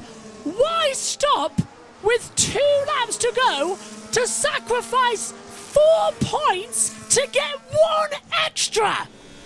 What is the strategy of Ferrari? You notice I didn't do that when it came to Sainz's decision. I am done. They've sacrificed 4 points, Tom. They need to get their fingers out and count 35 seconds. It's not difficult. I don't understand why they've done that, unless they're assuming that Charles Leclerc is going to get past now, but then he's scuppered his fastest lap attempt, because he's going to have to be battling Fernando Alonso. It's absolutely nonsensical from Ferrari. It is beyond stupid. He might still get the fastest lap with the slipstream down the straight, but Alonso's not going to let him through that easily. It is absolutely absurd. Why would you give yourself more work to do over a single point? I have no clue what is going on at Ferrari. Oh. It's got to a point where they're going to have to, heads are going to have to start to roll at Ferrari, figuratively. And look at this, Leclerc's... The Italians are quite passionate about their sport. Yeah, Leclerc's got him back, though, coming in. He's going to have a go into the bus stop, but it's going to be the last lap, and he's going to have to let Alonso go, because the last lap's going to be gone. But the Dutch fans are absolutely cheering for Max Verstappen as he's on the last lap. He's coming through Fagna, down towards Stavolo. It's going to be his 29th career win, and I'm going to say it right here, right now. This one is the most impressive, as look at Leclerc. His fastest lap is already gone because Alonso's in his way. So that bonus point's gone. They've thrown away 4 World Championship points for absolutely nothing. But all eyes are on Max Verstappen. He started this race in 14th position. He had an entire grid's worth of penalty. By lap 12, he was leading. It's not a domination. It's not anything. It is a victory completely. Max Verstappen wipes the field away. He's in a different world and wins the Belgium Grand Prix. Yellow. That's normal. Max Verstappen wins the Belgium Grand Prix. Sergio Perez comes home in 2nd place. Max Verstappen wins the Belgium Grand Prix. Sergio Perez comes home in 2nd. It's 3rd for Carlos Sainz on the field as well. Ferrari get a podium, but they've lost the war massively. And crucially, Leclerc passed Alonso once more. I think I may have saw a puff of smoke behind. I think it might be a celebration from fans rather than anything more. Amazing Sunday, guys. Cars and rocket ship all weekend. Unbelievable. Max, you've been brilliant all weekend. Class of your own, mate. Absolutely well deserved. Enjoy it. Max Verstappen wins the Belgium Grand Prix. Sergio Perez is 2nd and Carlos Sainz is 3rd. And of course, you return down the other way in the pit lane here because it's a 7-kilometre lap, so you finish immediately. You go the wrong way down the pit lane, and that's why the yellow flags are out down at turn 1, because all the marshals are out there waving the flags, as Josh said there was the yellow. What a race, Tom. And the question is, that for me, why Ferrari in that last lap pitted Charles Leclerc? He hasn't got the fastest lap of the race. That goes to Max Verstappen, and he's just given himself a lot of work to do against Alonso. Unless they're trying to get data on the car in slipstream and dirty air on the final lap, I don't know. It's absolutely absurd from Ferrari, and well, even though it hasn't ended as badly as it could have, it's still just completely needless. And I'm afraid, even though he was fast on that final lap, he was the fastest of the field, Charles Leclerc, with a 149.9, but it wasn't fast enough, and that's the important thing. What do you make of that, Josh? Oh, Ferrari again. What's that? I just don't know what to say. We said every single phrase. Guys, look at race control. Pit lane incident involving car 16. Go to the top. Go back. Look, it's got down there. Pit lane incident involving car 16. Charles Leclerc has been noted for speeding in the pit lane. Leclerc is under investigation for speeding in the pit lane. So that's a drive-through. Hopefully it'll And if you had a 25-second gap, as he did, then it wouldn't be an issue, because a 10-second time penalty, whatever it would be, not of concern. You'd still be ahead. But now, if he gets a time penalty for speeding the pit lane, if he has been noted, well, he's sped in the pit lane, it's going to be a penalty. So now he's going to lose out on P5 as well. So Ferrari have once again, essentially with a needless pit stop that has turned as bad as it could have been. Ferrari, I run out of words. The fans storm the field. Oh, there's the magic line. I'm going to have to collect my notes for the pre-race show, after the post-race show afterwards, because I've got a lot to say about Ferrari now. Absolutely, they'll be on after the touring car race 3 as the top 3 talk about the cool-down room. Megan? I think we're all a bit done with Ferrari by now. That is the worst performance they've ever done. They started on pole and they lost the race on strategy. They lost the race so badly. Max Verstappen started this race 14th. Time penalty. No! There you go. That is just Ferrari summed up. That's Ferrari's season. 5 Absolutely. And that puts him. Excited. That puts him behind Alonso. Yay, I'm Alonso! speechless, Gus. I'm speechless. It's unbelievable. It's absolutely unbelievable. It makes you wonder Charles how seen these it. people have got the breeze. Charles in the How weight bridge did has they just seen it. graduate? Fernando just saw it too. There's a smile on Fernando's face. There's fury on on Leclerc's. How? Oh my! Alonso The fifth, interviews- Leclerc sixth. Yeah, go on. The interviews for a Ferrari strategist place must take place in some nightclub in Maranello at 3 in the morning, because there's no way that these people are actually engineers. Martin Brundle is talking to Max Verstappen, the most dominant man in Formula One. Carlos Sainz, congratulations. Another podium. go to You Sainz really had first, to huh? work hard for it today.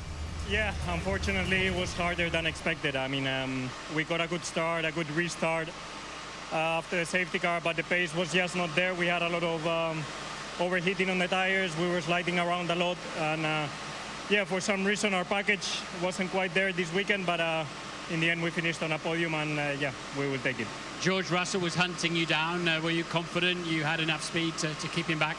No, first 2 laps were strong, but then we immediately went into high degradation, and then I realized that we were degrading more than what we should. Red Bull, Max and Checo, they were on a league on their own today, and unfortunately we couldn't put a stronger fight, but we had to survive. But we will have to learn why at this track we were not so competitive. Well, you've not got long, because we've got 2 more races coming up soon. So good luck next week in Zandvoort. Yeah, Zandvoort should be a better track for us. Monza should be advantage for Red Bull there, but we will try and win it in Zandvoort. Thank you. And talking of Red Bull, second place man, Sergio Perez. Sergio, satisfied with that one? Yeah, I really hoped for more. You know, today was a good opportunity, but Max was just flying. He was on another planet and was untouchable. Especially the first thing was quite poor in terms of degradation, but still it's a very strong result for the team. And yeah, I think we managed to get a lot of points today, which is important, and yeah, looking forward. Yeah, 1-2 for the team. A little bit difficult off the start down to the first corner, but you kept your head and pulled it around. Yeah, it was a bit of chaos on lap 1. I had a really poor start and lost a few positions. Managed to get them all back into turn 5. Yeah, you had to keep an eye on Fernando and Lewis getting together in front of you there. Yeah, it was a very hectic that lap 1 and a lot of contacts around. Great day for the team. Well done. Thank you. Now let's hear from the most dominant man. Our incredible victor, Max Verstappen. A huge crowd here supporting, many of them supporting you. You gave them what they wanted. It seemed to me nobody could stop you winning this race today. It was quite a hectic first lap to try and stay out of trouble. So many things were happening in front of me.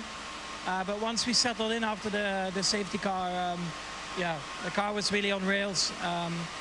Picked the right places to pass people, and we could look after our tires, and yeah, that's how we made our way forward. And after that, once we were in the lead, it was all about managing everything. But yeah, this whole weekend has been incredible.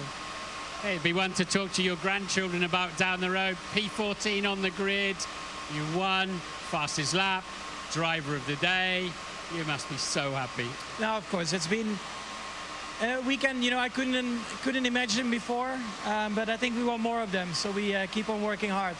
All right, so next up, of course, your home Grand Prix in Zandvoort. Yeah, let's see what we can do there. I mean, of course, I'm going to enjoy it today, and then we'll see next week what we can do. Our World Championship leader, Max Verstappen. And just to put that into context for everybody as well, Max Verstappen has now won Austria, France, Hungary and Belgium back to back.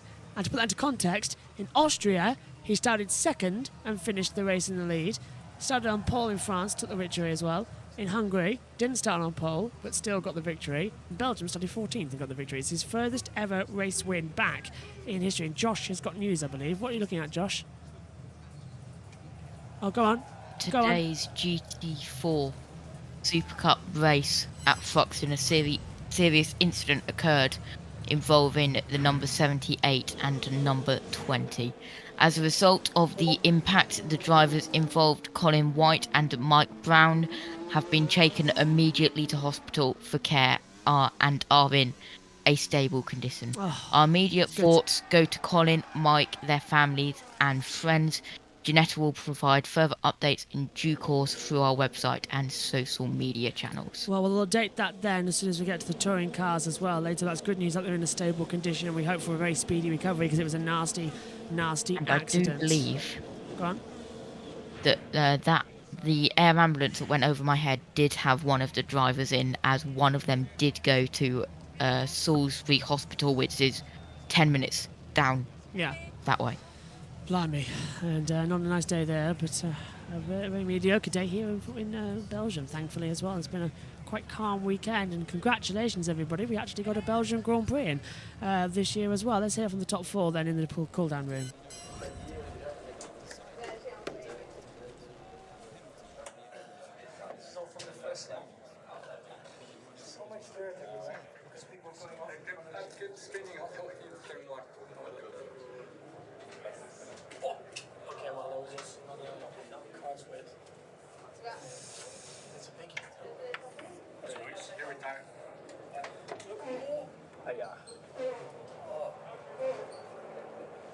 What position were you in third? P8, no? P8, I think.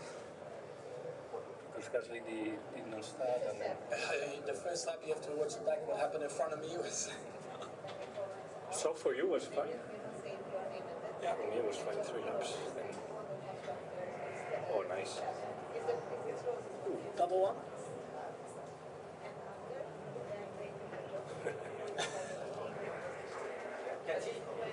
I was like that, but every now. Just the tank was higher around here. For you, no. A little bit less than you. That's fine. Nice to hear from them for once in the top 3 in the cooldown. A little bit quieter than usual there as well, which I was surprised at. But makes a difference from being cut off halfway through it. Yes, for once they ought to all go through. Right. Well, everybody, F1 has ended on time. No safety cars in that race. Well, Ion. Where was one? There was one. At the very start. Yeah, sure. I forgot about that. Thanks for reminding me, you three. That's why I need codes. Otherwise, I forget. So one safety car, but a short one. Yeah, a very short one, and a very quick race as well. Actually, and I'm surprised by that. It's taken 1 hour 41 minutes to complete, so not that long at all. Actually, on the board as the drivers come onto the podium. Carlos Sainz started first, finishes third. Sergio Perez started second, finishes second. For Carlos Sainz, though, podium number 12 of his career. For Sergio Perez, podium number 21. But for Max Verstappen, it's podium number 71 and victory number 29. He started this race 14th. He ends it as the race winner. Is there no stopping him? No, it looks like next time out be 30. In his honour, the Dutch national anthem is played.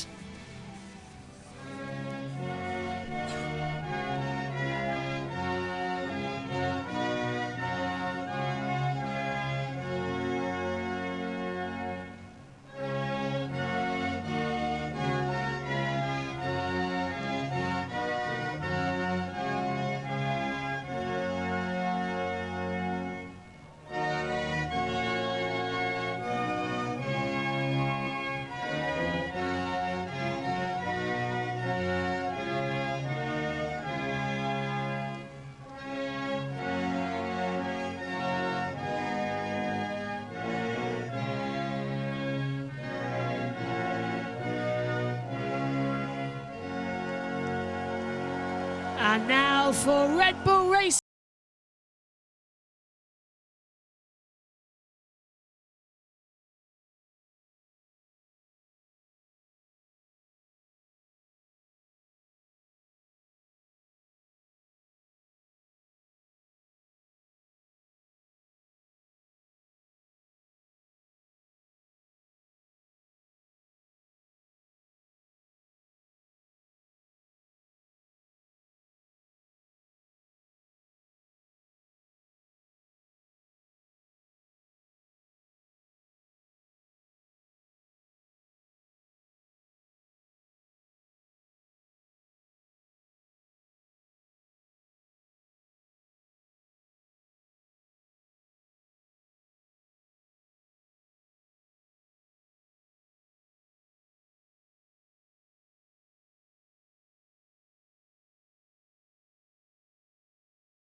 Press conference theme there.